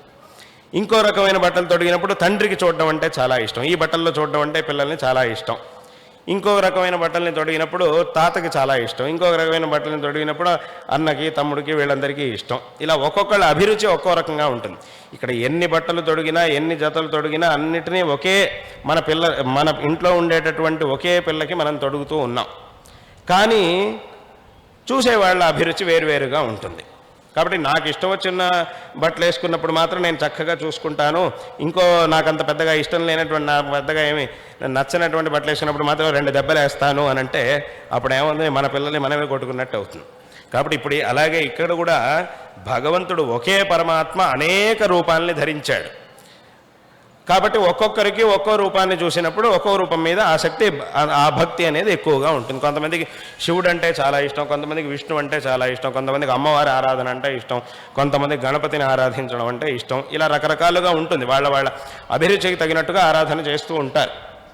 అయితే ఇంకొక రూపాన్ని మనం నిందించడం అనంటే, ఒకవైపు అదే దేవుడికి పూజ చేస్తూ మళ్ళీ ఇంకోవైపు అదే దేవుడిని నిందిస్తే ఈ విధమైనటువంటి పూజలకి ఏ ఫలితము ఉండదు, తద్వారా మనం పాపాన్ని కూడా పొందవలసి వస్తుంది. కాబట్టి ఉన్నటువంటి పరమాత్మ ఒక్కడే, ఒకే పరమాత్మ ఇన్ని రూపముల్లో మనకి దర్శనం ఇస్తూ ఉన్నాడు. కాబట్టి ఏ రూపాన్ని మనం చక్కగా ఆరాధించినా కూడా మనకు కలిగేటటువంటి ఫలితం, భగవద్ అనుగ్రహం అనేది మనకి తప్పకుండా దొరుకుతుంది అనేటటువంటి విషయాన్ని శంకరాచార్యుల వారు ఉపదేశించారు. ఈ దృష్టి సదాకాలం మనకు ఉండాలి అనేటటువంటి ఉద్దేశంతో పంచాయతన పూజా పద్ధతిని శంకర భగవత్పాదాచార్యుల వారు తీసుకొచ్చారు. ఆ పంచాయతన దేవత అంటే దాంట్లో శివుడు, అమ్మవారు, విష్ణువు, గణపతి, సూర్యనారాయణ స్వామి, ఇలా ఈ 5 దేవతల్ని ఒకే పీఠంలో పెట్టి పూజించడం అనేది, అంటే ఏ విధమైనటువంటి తారతమ్య దృష్టి లేకుండా ఒకే సమయంలో 5 దేవతల్ని పూజించడం అనేటటువంటి ఒక పద్ధతిని శంకర భగవత్పాదాచార్యులు వారు తీసుకొచ్చారు. అయితే ఇందులోనూ ఇందాక చెప్పినట్టుగా ఒక్కొక్కళ్ళ అభిరుచి ఒక్కో రకంగా ఉంటుంది. కాబట్టి ఎవరికి శివుడు అంటే చాలా ఇష్టమో అటువంటి వాళ్ళు విశేషంగా శివ పంచాయతనాన్ని పూజించవచ్చు. విష్ణు అంటే ఎవరికైతే ఇష్టమో, ఎక్కువ ఇష్టమో, ఆ స్వరూపం చైతన్యం ఒకటే, దాంట్లో ఏ విధమైనటువంటి తేడా లేదు. కానీ ఆ రూపం ఎవరికైతే ఎక్కువ ఇష్టమో వాళ్ళు విష్ణు పంచాయతనాన్ని పూజించడం, శక్తి పంచాయతనం, ఇలా రకరకాలుగా మళ్ళీ దాంట్లో ఈ భేదాలన్నీ కూడా ఉన్నాయి. అది వాళ్ళ అభిరుచిని బట్టి వచ్చిందే తప్ప అందులోనూ ఇప్పుడు శివ పంచాయతనం, విష్ణు పంచాయతనం, శక్తి పంచాయతనం, ఇటువంటి ఈ భేదాలన్నీ కూడా మళ్ళీ కేవలం జనాల యొక్క అభిరుచిని బట్టి వచ్చినాయే తప్ప మళ్ళీ ఆ పంచాయతనం పెద్దదా, ఈ పంచాయతనం పెద్దదా అనే చర్చకి మళ్ళీ ఇక్కడ అవకాశం ఇవ్వకూడదు. శివ పంచాయతనం పెద్దదా, విష్ణు పంచాయతనం పెద్దదా అని మళ్ళీ చర్చ చేసామంటే మళ్ళీ మనం పప్పులో కాలేసినట్టే. కాబట్టి ఇక్కడ ఉన్నటువంటిది ఒకే ఒక్క పరమాత్మ ఇన్ని రూపముల్లో మనకి దర్శనమిస్తూ ఉన్నాడు. కాబట్టి ఈ తారతమ్య దృష్టి అనేది ఎవ్వరికి కూడా పనికిరాదు, ఈ తారతమ్య దృష్టి అనేది ఎవ్వరికీ ఉండకూడదు అనేటటువంటి విషయాన్ని శంకరాచార్యుల వారు ఉపదేశించి ప్రతి ఒక్కరూ కూడా వాళ్లకు తగినటువంటి మార్గంలో భగవదారాధన చేసి భగవద్ అనుగ్రహానికి పాత్రులు అవ్వడానికి ఈ ప్రపంచంలో ప్రతి ప్రతి ఒక్కరికి యోగ్యత ఉండనే ఉన్నది. ఎవరు కూడా మాకు దేవుడు అనుగ్రహం చేస్తాడో లేదో అని ఎవ్వరూ అనుకోక్కర్లేదు. మీకు ఒక మార్గం అనేది, నిర్దిష్టమైనటువంటి మార్గం అనేది ఉండనే ఉంటుంది. ఆ మార్గాన్ని ఒకవేళ మనం తెలుసుకోలేకపోయామంటే పెద్దవాళ్ళ నుంచైనా మనం తెలుసుకోవాలి. తెలుసుకొని ఏదైనా ఒక మార్గంలో వెళ్ళి ఆ భగవద్ అనుగ్రహాన్ని పొందడానికి ప్రతి ఒక్కరికి కూడా యోగ్యత అనేది ఈ ప్రపంచంలో ఉండనే ఉన్నది. ఈ విషయాన్నే శంకరాచార్యుల వారు ఉపదేశం చేశారు. అందరిలోనూ విశేషంగా ఒక ఐకమత్యాన్ని శంకరాచార్యుల వారు తీసుకొచ్చారు. అంటే ఒక చిన్న విషయం చెప్పాలంటే, ఈ తారతమ్య దృష్టి, ఈ దేవుడు గొప్పవాడా ఆ దేవుడు గొప్పవాడా అనేది ఎంతవరకు జనాల్లో వచ్చేసిన అటువంటి ఒక భ్రాంతి. అంటే శంకరాచార్యుల వారి కాలంలో శంకరులు ఆ భ్రాంతిని తొలగించి ఆ భగవంతుడి విషయంలో ఆ తారతమ్య దృష్టి లేకుండా ఉండేట్టుగా శంకరాచార్యుల వారు ఉపదేశం చేశారు. కానీ ఇంకా అజ్ఞానంలో ఉన్నటువంటి వాళ్ళు ఊరికే దాన్ని ఇంకా ఆ తారతమ్యాన్ని, ఈ దేవుడే పెద్దవాడు ఆ దేవుడు చిన్నవాడు అని ఇప్పటి కాలంలో కూడా చాలామంది చేస్తూ ఉంటారు. అంటే నాకు ఒక ఉదాహరణ, ఒకసారి నా దగ్గరకు ఒక వ్యక్తి వచ్చాడు, ఇక్కడి నుంచే వచ్చాడు. ఒక వ్యక్తి వచ్చి మాట్లాడుతూ చెప్పాడు, స్వామి నాకు ఒక సమస్య ఉంది అన్నాడు. ఏమిటి సమస్య అని అంటే, నాకు మా భార్యకి ఇద్దరికి కొన్ని మనస్పర్ధలు ఉన్నాయి అన్నాడు. అప్పుడు నేను ఇలాంటి చిన్న చిన్న మనస్పర్ధలు ఏవో ఉంటూనే ఉంటాయి, ఎవరికైనా ఉంటాయి, కానీ దాని అంతా సరి చేసుకొని వెళ్ళాలి అని చెప్పి నేను చెప్పా. అయితే అప్పుడు అతను అన్నాడు, అది మామూలుగా వచ్చే మనస్పర్ధలు కావు, ఇవి కొంచెం వేరే రకంగా వచ్చినటువంటి మనస్పర్ధ అన్నాడు. నాది వేరే రకమైనటువంటి సమస్య అన్నాడు. ఏమిటి అని అంటే అప్పుడు చెప్పాడు, నాకు శివుడు అంటే చాలా ఇష్టం. మా ఇంట్లో మేము ఎప్పుడు శివారాధన చేస్తూ ఉంటాం. అందులోనూ మాకు అటువంటి తేడా ఏం లేదు. శివుడు విష్ణువు అన్ని దేవస్థానాలకి మేము వెళ్తుంటాం. శివాలయానికి వెళ్తాం, శివరాత్రి వస్తే శివాలయానికి వెళ్తాం, నవరాత్రులు వచ్చినప్పుడు అమ్మవారి గుడికి వెళ్తాం, వినాయక చవితి వచ్చినప్పుడు వినాయకుడి గుడికి వెళ్తాం, రామనవమి కృష్ణాష్టమి అలా అన్ని దేవస్థానాలకు వెళ్తాం, పరమాత్మ దర్శనం చేసుకుంటూ వస్తాం. ఇదే మాకు సంప్రదాయంగా వచ్చింది, మేము అట్లాగే చేస్తూ ఉంటాం. కానీ ఇటీవల ఏమైంది, ఎవరో ఒక పెద్ద మనిషి మా ఊరికి వచ్చాడు. వచ్చినప్పుడు నేను లేను, ఆయన ఏదో పని మీద వెళ్ళాను, మా భార్య ఆయన దర్శనం చేసుకోవడానికని వెళ్ళింది. వెళ్ళినప్పుడు ఆయన ఏం చేశాడు అని అంటే, ఏదో ఒక విష్ణువు ఏదో ఒక నామమో మంత్రమో ఏదో ఇచ్చాడు. అందరికీ ఇస్తూ ఈమె కూడా ఇచ్చాడు. అది మంచిదే, విష్ణువు యొక్క మంత్రం ఇచ్చాడు, నామం ఇచ్చాడు, చాలా సంతోషం. కానీ ఇచ్చి ఒక మాట ఏం చెప్పాడు అని అంటే, ఇంక నుంచి మీరు శివాలయాలకి ఇంక ఏ గుళ్ళకి వెళ్ళడానికి వీల్లేదు, కేవలం విష్ణువాలయానికి మాత్రమే వెళ్ళాలి అని ఒక మాట చెప్పాడు. ఇక మా భార్య కాస్త దాన్ని గట్టిగా పట్టుకుంది. ఆయన అట్లా చెప్పేశాడు కాబట్టి ఎక్కడికి శివాలయాలకి ఎక్కడికి వెళ్ళకూడదు అని ఆయన చెప్పేశాడు. కాబట్టి ఇప్పుడు నేను ఏదైనా శివరాత్రి అట్లాంటిది ఏదైనా వచ్చినప్పుడు వెళ్దాం, గుడికి వెళ్దాం అంటే నాతో పాటు రాను అంటుంది. ఎందుకంటే ఆయన అట్లా చెప్పేశాడు, శివాలయాలకు వెళ్ళకూడదు, శివుడు చాలా చిన్నవాడు, శివాలయానికి వెళ్ళడమే తప్పు అని అట్లా చెప్పేశాడు ఆయన. కాబట్టి నేను ఇంకెక్కడికి ఏ దేవాలయానికి వచ్చేది లేదు అని చెప్పేసింది. నేను ఏమిటి ఇన్నాళ్ళు లేనిది, ఎందుకు ఇలాగా? అట్లా లేదు కదా, మనకు అట్లా ఏం లేదు కదా, అన్ని దేవాలయాలకు వెళ్తున్నాం, చక్కగా దేవుడు అనుగ్రహిస్తున్నాడు, బాగున్నాం, చక్కగా ఉన్నాం కదా, ఇదెందుకు ఇలాగా అని చెప్పి నేనంటే వినట్లేదు.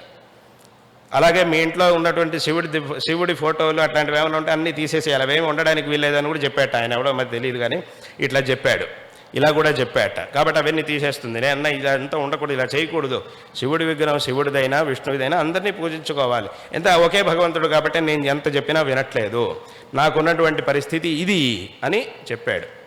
అంటే ఇదంతా నేను ఎందుకు చెప్తున్నాను అంటే, ఆ శివకేశవుల్లో ఉండేటటువంటి ఆ భేద దృష్టి, ఆ తారతమ్య దృష్టి అనేది ఎంత అనర్థానికి దారితీస్తోంది. చివరికి భార్యాభర్తల మధ్యలో గొడవలు పెట్టేంత వరకు కూడా వచ్చింది ఆ తారతమ్య దృష్టి. అసలు ఆ తారతమ్య దృష్టి అనేది చాలా అనర్థకరం. పైగా అది ఎంతవరకు వచ్చింది ఇప్పుడు అని అంటే, ఇంత దూరం వస్తోంది. దానివల్ల చెప్పాడు, దానివల్ల నాకు అస్సలు మనశ్శాంతి లేకుండా పోయింది, ఇట్లా అయిపోయింది మా ఇంట్లో పరిస్థితి అని చెప్తున్నాడు. అంటే అంత దూరం వస్తోంది. అందుకే శంకరాచార్యుల వారు అప్పటి కాలంలోనే చెప్పారు, ఉన్నది ఒకే ఒక్క పరమాత్మ. ఆ పరమాత్మ అనుగ్రహం పొందడానికి ప్రతి ఒక్కడికి ఈ ప్రపంచంలో యోగ్యత అనేది ఉండనే ఉన్నది. కాబట్టి అందరూ కూడా భగవద్ ఆరాధన చేసి భగవద్ అనుగ్రహాన్ని పొందాలి అని శంకరాచార్యుల వారు ఆనాడు ఉపదేశం చేసి ఈ లోకానికి విశేషమైనటువంటి అనుగ్రహం చేసి ఉన్నారు. కాబట్టి ఇటువంటి ఈ ధర్మాన్ని ఆదిశంకర భగవత్పాదాచార్యుల వారు ఈ ధర్మాన్ని ఉద్ధరించి దీన్ని సరిగ్గా అర్థం చేసుకోకుండా వేరే వాళ్ళందరూ ఏ ఆక్షేపణలు అయితే చేశారో ఆ ఆక్షేపణలన్నిటికీ కూడా సరైనటువంటి సమాధానం చెప్పి, అంటే ఈ ధర్మ మార్గంలో వేరే వాళ్ళంతా ఏం చేశారు అనంటే, సగం సగం తెలుసుకొని దీన్ని సరిగ్గా అర్థం చేసుకోకుండా మనం వెళ్ళవలసినటువంటి ఈ రాజమార్గంలో అనేక విధమైనటువంటి ముళ్ళని వేశారు. దీన్ని ఒక ముళ్ళ మార్గంలాగా చేసేశారు, ముళ్ళతో కూడినటువంటి మార్గంలాగా చేసేశారు వేరే వాళ్ళందరూ కలిసి. వాస్తవంగా అయితే చక్కటి మార్గంగా ఉండేది, కానీ ఈ వేరే వాళ్ళంతా ఏం చేశారు అనంటే దీంట్లో ఈ మార్గంలో ముళ్ళని నింపి మనం వెళ్ళడానికే సాధ్యం కాదు అనే విధంగా చేసేశారు శంకరులు అవతరించేటప్పుడు. అప్పుడు శంకరాచార్యులు వారు ఏం చేశారు అనంటే వాటన్నిటినీ శుద్ధి చేసి మళ్ళీ ఈ ధర్మ మార్గాల్లో మనందరం కూడా సంచరించడానికి కావాల్సినటువంటి ఏర్పాటుని శంకరాచార్యులు వారు చేశారు. అందుకే శంకరాచార్యుల వారిని వర్ణించేటప్పుడు విద్యారణ్య మహాస్వామి వారు మాధవీయ శంకర దిగ్విజయంలో ఒక వర్ణన చేస్తారు. ఏమిటి అనంటే, శంకరాచార్యుల వారి మూర్తి ఎలా ఉంటుంది, ఒక పుస్తకం, ఒక చేతిలో ఎడం చేతిలో పుస్తకం ఉంటుంది, కుడి చేతిలో చిన్ముద్ర ఉంటుంది. అంటే ఈ చేతిలో భాష్య గ్రంథాలు ఉన్నాయి, ఈ చేతిలో శంకరాచార్యుల వారు చిన్ముద్రతో ఆ తత్వాన్ని మనకి బోధిస్తూ ఉన్నారు. ఇది అక్కడ ఉండేటటువంటి విషయం. అయితే దీన్ని కవి ఎలా వర్ణించారు, విద్యారణ్య స్వామి వారు ఎలా వర్ణించారు అనంటే, శంకరాచార్యుల వారు అలా కూర్చున్నటువంటి ఆ దృశ్యాన్ని చూస్తే మనకేమనిపిస్తోంది అనంటే, ఈ నాస్తికులు, ఈ వేద విరోధులు, వీళ్ళందరూ ఈ ధర్మ విరోధులందరూ కలిసి ఈ వైదిక మార్గంలో ఏ ఏ ముళ్ళని నాటి మనం వెళ్ళడానికి సాధ్యం కానట్టుగా చేశారో శంకరాచార్యుల వారు ఆ ఒక్కొక్క ముళ్ళని ఇలా చేత్తో తీస్తూ ఉన్నారు. ముళ్ళని తీసేటప్పుడు మనం ఇలాగే తీస్తాం, ఈ 2 వేళ్లతో ఇలా పట్టుకొని తీస్తూ ఉంటాం మనం ముళ్ళని తీయాలంటే. అట్లా శంకరాచార్యుల వారు ఒక్కొక్క ముళ్ళుని తీసి ఇలా పడేస్తూ ఉన్నారు. వీళ్ళు వేసినటువంటి ముళ్ళన్నిటినీ తీసి ఆ మార్గాన్ని శుద్ధి చేస్తున్నారు అని మనకు ఆ మూర్తిని చూసినప్పుడు అలా అనిపిస్తోంది అని ఆ ఒక ఉత్ప్రేక్షనే ఆ వర్ణనలో చేసి ఉన్నారు. కాబట్టి శంకరులు ఈ మార్గాన్ని ఉద్ధరించి విశేషంగా ఈ లోకానికి పరమానుగ్రహం చేసినటువంటి వారు. కాబట్టి ఇటువంటి అత్యంత శ్రేష్టమైన ఈ మార్గాన్ని కాపాడుకోవలసినటువంటి బాధ్యత ఈ పరంపరలో, ఈ దేశంలో, ఈ గడ్డ మీద పుట్టినటువంటి ప్రతి ఒక్కరికి కూడా ఉన్నది. ఈ ధర్మాన్ని కాపాడుకోవాల్సినటువంటి బాధ్యత ప్రతి ఒక్కరూ కూడా తమ జీవితంలో, అందరికీ ఏవేవో వ్యవహారాలు ఉన్నాయి, బాధ్యతలు ఉన్నాయి, ఇంటి బాధ్యతలు, ఉద్యోగం బాధ్యతలు, అవన్నీ అందరికీ ఉన్నాయి. ఏదో ఒక విధమైనటువంటి బాధ్యత అందరికీ ఉండనే ఉంటుంది. కానీ అవేమున్నా కూడా వాటికి ఒకంత సమయం, అలాగే దాంతోపాటు అత్యంత ఆవశ్యకంగా నా యొక్క ధర్మాన్ని నేను ఉద్ధరించుకోవాలి, నా యొక్క ధర్మాన్ని నేను ఆచరించాలి, దీన్ని కాపాడుకోవడం కోసం నా వంతు కృషిని నేను చెయ్యాలి అని ప్రతి ఒక్కరూ కూడా తప్పకుండా నడుం బిగించాలి, ఈ మార్గంలోకి రావాలి, ఈ ధర్మ మార్గంలో వెళ్ళాలి. అందరూ కూడా ఈ ధర్మ సంరక్షణ కార్యంలో పాల్గొనాలి. అట్లా చేసినప్పుడు మాత్రమే ఈ ధర్మాన్ని మనం కాపాడుకోగలుగుతాం, తద్వారా మనం శ్రేయోవంతులం అవుతాం. కాబట్టి ప్రతి ఒక్కరూ కూడా ఈ మార్గంలో తమ వంతు కృషిని తప్పకుండా చేయాలి. ప్రతి ఒక్కరికి ఒక కర్తవ్యం అనేది ఉంటుంది. ధర్మ సంరక్షణ కార్యంలో ప్రతి ఒక్కరికి ఒక కర్తవ్యం అనేది ఉండనే ఉంటుంది. ఎవరో వస్తారు, ఏదో చేస్తారంటే చేస్తారు, చేసేవాళ్ళు వేరే ఉంటారు. కానీ మనకు కూడా ప్రతి ఒక్కడికి కూడా ఒక కర్తవ్యం అనేది దీంట్లో ఉండనే ఉంటుంది. కాబట్టి ప్రతి ఒక్కరూ కూడా దీంట్లో పాల్గొనాలి. ఒక ధర్మ సంరక్షణ కార్యం జరుగుతున్నప్పుడు అందరూ కూడా దాంట్లో పాల్గొనాలి. ఎవరు మనల్ని పిలవక్కర్లేదు, పిలవకపోయినా మనంతట మనం వెళ్ళి ఇటువంటి ధర్మ సంరక్షణ కార్యంలో విశేషంగా పాల్గొనాలి. తద్వారా శ్రేయోవంతులం కావాలి. ఎందుకు అనంటే, ఇక్కడ అందరూ తెలుసుకోవాల్సినటువంటి ఒక విషయం ఏమిటంటే, ఈ హిందూ ధర్మం, ఈ సనాతన హిందూ ధర్మానికి ఏదైనా ఇబ్బంది వస్తే కష్టపడేది కేవలం హిందువులు మాత్రమే కాదు, మొత్తం విశ్వమే కష్టపడాల్సి వస్తుంది. అది ఇక్కడ ఉన్నటువంటి విషయం. అదేవిధంగా ఈ ధర్మం బాగుంది, ఈ ధర్మం చక్కగా ఉంది అనంటే బాగుండేది కేవలం హిందువులు మాత్రమే కాదు, మొత్తం ప్రపంచమే బాగుంటుంది.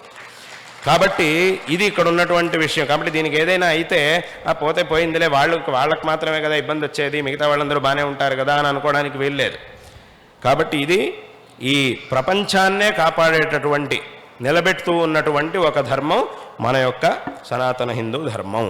కాబట్టి దీని యొక్క గొప్పతనాన్ని అందరూ కూడా చక్కగా తెలుసుకొని దీన్ని అత్యంత శ్రద్ధతో ఆచరించాలి, కృతార్థులు కావాలి. దీనికోసం అందరూ కూడా మనం ముందుకు రావాలి. ఎందుకంటే భగవంతుడు మనకు ఒక శక్తినిచ్చాడు, ఒక బుద్ధిశక్తినిచ్చాడు, ఒక కర్తృత్వ శక్తినిచ్చాడు, మన మంచిని కోరి మనకి మంచి మార్గాన్ని చూపించేటటువంటి పెద్దవాళ్ళ మార్గదర్శనాన్ని కూడా మనకి ఇచ్చాడు. కాబట్టి ఇటువంటి గొప్ప అవకాశాన్ని మనం సార్థకపరుచుకోవాలి. అంటే మన దగ్గర ఏముంది ఏం లేదు అనేదంతా తర్వాత, మొట్టమొదట ఒక మంచి సంకల్పం అనేది మన మనస్సుకు వచ్చింది అని అంటే తర్వాత మీకు దానికి కావాల్సినటువంటివన్నీ కూడా దానికోసం వచ్చేస్తాయి. మొట్టమొదట ఆ సంకల్పం అనేది మనకు కావాలి. అందుకే ఒక చిన్న కథ ఉంది. ఒకసారి మన చేతిలో ఉండేటటువంటి 5 వేళ్ళు ఉన్నాయి. ఈ 5 వేళ్ల మధ్యలో ఒక గొడవ వచ్చింది, ఒక వివాదం ఏర్పడింది పరస్పరం. ఏమిటి అంటే మన 5గురిలో ఎవరు గొప్ప అని ఒక చర్చ ఏర్పడింది. సామాన్యంగా లోకంలో ఇలాంటి విషయం వచ్చినప్పుడు ఏమవుతుంది, ఎవరికి వాళ్ళు నేను గొప్ప నేను గొప్ప నేను గొప్ప అని చెప్పుకోవడానికి ప్రయత్నం చేస్తారు. ఇక్కడ అదే పరిస్థితి. కాబట్టి ఎంత చర్చ చేసినా చివరికి తీర్మానం కాలేదు, ఎవరు గొప్ప అనేది నిర్ణయం అవ్వలేదు. ప్రతి వాళ్ళు నేను గొప్ప అంటున్నారు కాబట్టి దీని నిర్ణయం అవ్వలేకపోయింది. అప్పుడు అందరూ ఏం చేశారంటే 5 వేళ్ళు ఏం చేసినాయంటే చివరికి ఓ పని చేద్దాం, ఇక్కడ మనం ఎంతసేపు గొడవ పడినా ఈ విషయం తీర్మానం అవ్వదు, కాబట్టి మనం ఓ పని చేద్దాం, ఎవరైతే మనల్ని సృష్టించారో ఆ బ్రహ్మ దగ్గరికి వెళ్దాం, ఆయన నిర్ణయం చేసి చెప్తా, ఆయనే కదా మనల్ని సృష్టించింది, ఆయన దగ్గరికి వెళ్దాం, ఆయన నిర్ణయం చేస్తాడు అని చెప్పి అన్నీ ఏం చేసినాయంటే బ్రహ్మ దగ్గరికి వెళ్ళాయి. అడిగాయి, మా అందరిలో ఎవరు గొప్ప మీరే చెప్పండి, మీరే కదా సృష్టించింది మీరు చెప్పండి అని అడిగాయి. అప్పుడు కొంచెం బ్రహ్మ కూడా కొంచెం కష్టపడ్డాడు. ఎందుకంటే కష్టపడాల్సి వచ్చింది. ఎందుకంటే ఇప్పుడు ఒకరికి అనుకూలంగా నిర్ణయం చెప్తే ఇంకోళ్ళకి కోపం వస్తుంది. ఇప్పుడు ఎవరికి అనుకూలంగా నిర్ణయం చెప్పాలి అని కొంచెం బ్రహ్మకు కూడా కొంచెం సందిగ్ధ పరిస్థితి ఏర్పడింది. అప్పుడు ఏం చేశాడంటే సరే చూద్దాం, ముందు ఆలోచిద్దాం, అసలు మీ అభిప్రాయాలు ఏంటో ముందు మీరు చెప్పండి అని చెప్పి బ్రహ్మ అడిగాడు. అప్పుడు మొట్టమొదటి ఈ బొటన వేలు మాట్లాడింది. ఏమిటనంటే నా దగ్గర చాలా బలం ఉంది, ఎందుకంటే మొత్తం చేతికి బలమే ఈ బొటన వేలు. ఈ బొటన వేలు కనుక లేకపోతే మనం దేన్ని పట్టుకోలేము, ఎత్తలేము. ఏదైనా ఒక వస్తువుని ఎత్తాలి, బరువులను ఎత్తాలి, పట్టుకోవాలి అని అంటే ఈ బొటన వేలు ఉండాల్సిందే. ఇది లేకపోతే మనం మిగతా వేళ్లతో ఏమీ చేయలేం. కాబట్టి మొత్తం చేతికి బలాన్ని ఇచ్చేది నేను, కాబట్టి నా దగ్గర బలం ఉంది కాబట్టి నేనే అందరికంటే గొప్ప అని ఈ బొటన వేలు చెప్పింది. సరే అయింది. ఈ చూపుడు వేలు ఉంది, నీ వాదం ఏమిటో చెప్పు అని అంటే అప్పుడు ఈ చూపుడు వేలు అన్నది నా దగ్గర అధికారం ఉంది, ఎందుకంటే ఎవరినైనా బెదిరించాలి, ఎవరినైనా శాసించాలి అని అంటే ఈ వేలే కావాలి. ఈ వేలుని చూపిస్తేనే ఎవడైనా భయపడతాడు తప్ప ఇంకే వేలుని చూపించినా భయపడరు. నువ్వు ఈ పని చెయ్యాలి అని చెప్తేనే అప్పుడు భయపడతాడు, ఈ వేలు చూపిస్తే భయపడతాడు. కాబట్టి శాసించేటటువంటి అధికారం నా దగ్గర ఉంది కాబట్టి నేను గొప్ప అని ఈ వేలు చెప్పింది. సరే మధ్యలో ఉండేటటువంటి వేలుని అడిగారు, నీ అభిప్రాయం ఏమిటి అని అంటే అప్పుడు ఈ వేలు చెప్పింది, నా స్థానం, నేను మధ్యలో ఉన్నా, అటు ఇటు నా పరివారం ఉన్నారు, మధ్యలో ఎవడుంటాడో వాడే ముఖ్యుడు, వాడే మహారాజు, చుట్టూతా ఈ 2 పక్కల వాడి పరివారం ఉంటారు, కాబట్టి నేను గొప్పవాడిని అని ఈ మధ్యలో వేలు అన్నది. అప్పుడు ఈ ఉంగరం వేలుని అడిగారు, నీ పేరేమిటి అని అంటే నా పేరే, నీ అభిప్రాయం ఏమిటి అని అంటే నా పేరే నా అభిప్రాయాన్ని చెప్తోంది, నా పేరు ఉంగరం వేలు. అంటే నా దగ్గర సంపత్తు ఉంది, ధనం ఉంది, నేను చాలా ధనవంతుణ్ణి, ఎప్పుడు ఉంగరం వచ్చినా మొట్టమొదటి ఇచ్చేది నాకు, నా దగ్గర ఇప్పుడు చూడలేదంటే అప్పుడు ఇంకో వేలుకి వేస్తారు, కాబట్టి నా దగ్గర ఐశ్వర్యం ఉంది, కాబట్టి నేనే గొప్ప అని ఈ వేలు చెప్పింది. సరే అయిపోయింది. చివరి వేలుని అడిగారు, ఈ చిటికెన వేలుని అడిగారు, నీ అభిప్రాయం ఏమిటి అని అడిగినప్పుడు ఈ చిటికెన వేలు అన్నది నాకు ఏ అభిప్రాయము లేదు, నువ్వు చెప్పాల్సింది ఏమీ లేదా, నేను చెప్పాల్సింది ఏమీ లేదు అన్నది. మరి వీళ్ళందరితో కలిసి వచ్చావేమిటి నువ్వు, ఏమిటి విషయం, అసలు ఈ గొడవకు నాకు సంబంధమే లేదు అని అన్నది చిటికెన వేలు. ఈ గొడవకి నీకు సంబంధం లేకపోతే మరి నువ్వెందుకు వచ్చావు వీళ్ళందరితో పాటు అని అంటే అప్పుడు ఈ చిటికెన వేలు చెప్పింది, వీళ్ళందరూ మిమ్మల్ని చూడడానికి వస్తున్నారు అని నాకు తెలిసింది, అందుకోసం సరే నేను కూడా వీళ్ళతో వస్తే మిమ్మల్ని చూడడానికి ఒక అవకాశం దొరుకుతుందని చెప్పి నేను వచ్చాను, మిమ్మల్ని చూసి మీ దర్శనం చేసి మీకు ఒక కృతజ్ఞతని చెప్పుకోవడానికి నేను వచ్చాను అని చెప్పింది. ఏమిటి, ఎందుకు విషయం, ఎందుకు కృతజ్ఞత ఏమిటి, మీరు నాకు ఎవ్వరికీ ఇవ్వని ఒక గొప్ప అవకాశం ఇచ్చారు కదా, అందుకోసం మీకు కృతజ్ఞతలు చెప్పుకోవడానికి నేను వచ్చాను అని ఈ వేలు చెప్పింది. ఏమిటి అవకాశం, ఏమిచ్చాను, ఏమిటి నీ కృతజ్ఞత, ఎందుకోసం అని అడిగినప్పుడు అప్పుడు ఈ చిటికెన వేలు చెప్పింది, ఎప్పుడైనా మనం గుడికి వెళ్ళినప్పుడు అథవా మహాత్ముల సన్నిధికి వెళ్ళినప్పుడు ఇలా 2 చేతులు జోడించి నమస్కారం చేస్తాం. అలా జోడించినప్పుడు ఆ దేవుణ్ణి కానీ ఆ మహాపురుషుణ్ణి కానీ మొట్టమొదటి అందరికంటే ముందు నిలబడి సేవించుకునేటటువంటి అవకాశాన్ని నువ్వు నాకు ఇచ్చావు, అది నాకు నువ్వు ఇచ్చినటువంటి గొప్ప అవకాశం. అటువంటి ఒక అవకాశం, ఇలా చేతులు జోడించినప్పుడు అందరికంటే ముందు నేనుంటా, అంటే ఒక మంచి పని చేసినప్పుడు అందరికంటే ముందుండేది నేను. అలా ముందుండేలా నాకు ఒక అవకాశాన్ని మీరు ఇచ్చారు కాబట్టి, అటువంటి ఒక గొప్ప అవకాశాన్ని నాకు మీరు అనుగ్రహించారు కాబట్టి మీకు కేవలం కృతజ్ఞతలు చెప్పుకోవడానికి నేను వచ్చాను అని ఈ వేలు చెప్పింది. ఎందుకంటే ఇప్పుడు మనం దేవుడి దగ్గరికి వెళ్ళినప్పుడు, గుడికి వెళ్ళినప్పుడు ఇట్లాగే దండం పెట్టేది, అంతే తప్ప ఇంకెలాగో దండం పెట్టడం కుదరదు. దండం పెట్టాలంటే ఇలాగే పెట్టాలి. అప్పుడు ఆ వేలు చెప్పింది, నేను ఇటువంటి గొప్ప గొప్ప సందర్భాల్లో అందరికంటే ముందు నిలబడతాను. ఆ సందర్భంలో ఇంతవరకు వీళ్ళంతా మాట్లాడుతున్నారు కదా, నా దగ్గర బలం ఉంది, నా దగ్గర అధికారం ఉంది, నా దగ్గర స్థాన బలం ఉంది, నా దగ్గర ఐశ్వర్యం ఉంది అని వీళ్ళంతా అన్నారు కదా. వీళ్ళంతా ఎక్కడికి వెళ్ళిపోతారు? నా వెనకాలకి వెళ్ళిపోతారు. అంటే నేను అందరికంటే ముందు నిలబడినప్పుడు వీళ్ళందరూ నా వెనకాల ఖచ్చితంగా నిలబడాల్సి వస్తుంది. ఇందులో సందేహమే లేదు. వాళ్ళకి ఇంకో మార్గమే లేదు, ఇంకో వికల్పమే లేదు. వాళ్ళకి నేను ముందు నిలబడ్డానంటే వీళ్ళంతా నా వెనకాల నిలబడాల్సిందే. వాళ్ళు అటు ఇటు తప్పించుకోవడానికి వీళ్ళది, నా వెనకాల ఉండాల్సిందే. ఇది నువ్వు చేసినటువంటి సృష్టి. కాబట్టి ఇంత గొప్ప సృష్టిని చేశావు కాబట్టి నీ కృతజ్ఞతలు చెప్పుకోవడానికి వచ్చాను అని ఆ వేలు చెప్పింది అని ఒక కథ. అంటే దీని ద్వారా మనం ఏం తెలుసుకోవాలి అనంటే, ఒక మంచి పనికి, ఇటువంటి ఒక ధర్మ సంరక్షణ కార్యానికి, ఒక మంచి కార్యానికి మనం మంచి సంకల్పంతో నేను దీన్ని చెయ్యాలి, ఇది నాది, దీన్ని నేను కాపాడుకోవాలి అనేటటువంటి ఒక గొప్ప సంకల్పంతో మనం చేయడానికి ముందుకొచ్చి నిలబడితే, ఎలాగైతే ఈ వేలు వెనకాల కావలసినటువంటి ధనబలం, జనబలం, అధికారం, ఐశ్వర్యం అన్నీ దీని వెనకాల ఉన్నాయో, అదేవిధంగా మనం మంచి సంకల్పంతో ఒక మంచి పని చేయడానికి ముందుకొచ్చి నిలబడితే కావాల్సినటువంటి వాటన్నిటినీ కూడా భగవంతుడు మనకిస్తాడు. ఏదో ఒక రూపంలో భగవంతుడు మనకు అనుగ్రహిస్తాడు అనేటటువంటి విషయంలో ఏమాత్రం సందేహం లేదు అనే విషయాన్ని ఈ కథ మనకి తెలియజేస్తోంది. కాబట్టి అందరికీ కూడా ఇటువంటి గొప్ప సంకల్పం అనేది మొట్టమొదట కావాలి. ఇది నా ధర్మం, దీన్ని నేను ఎప్పుడూ కూడా విడవకూడదు.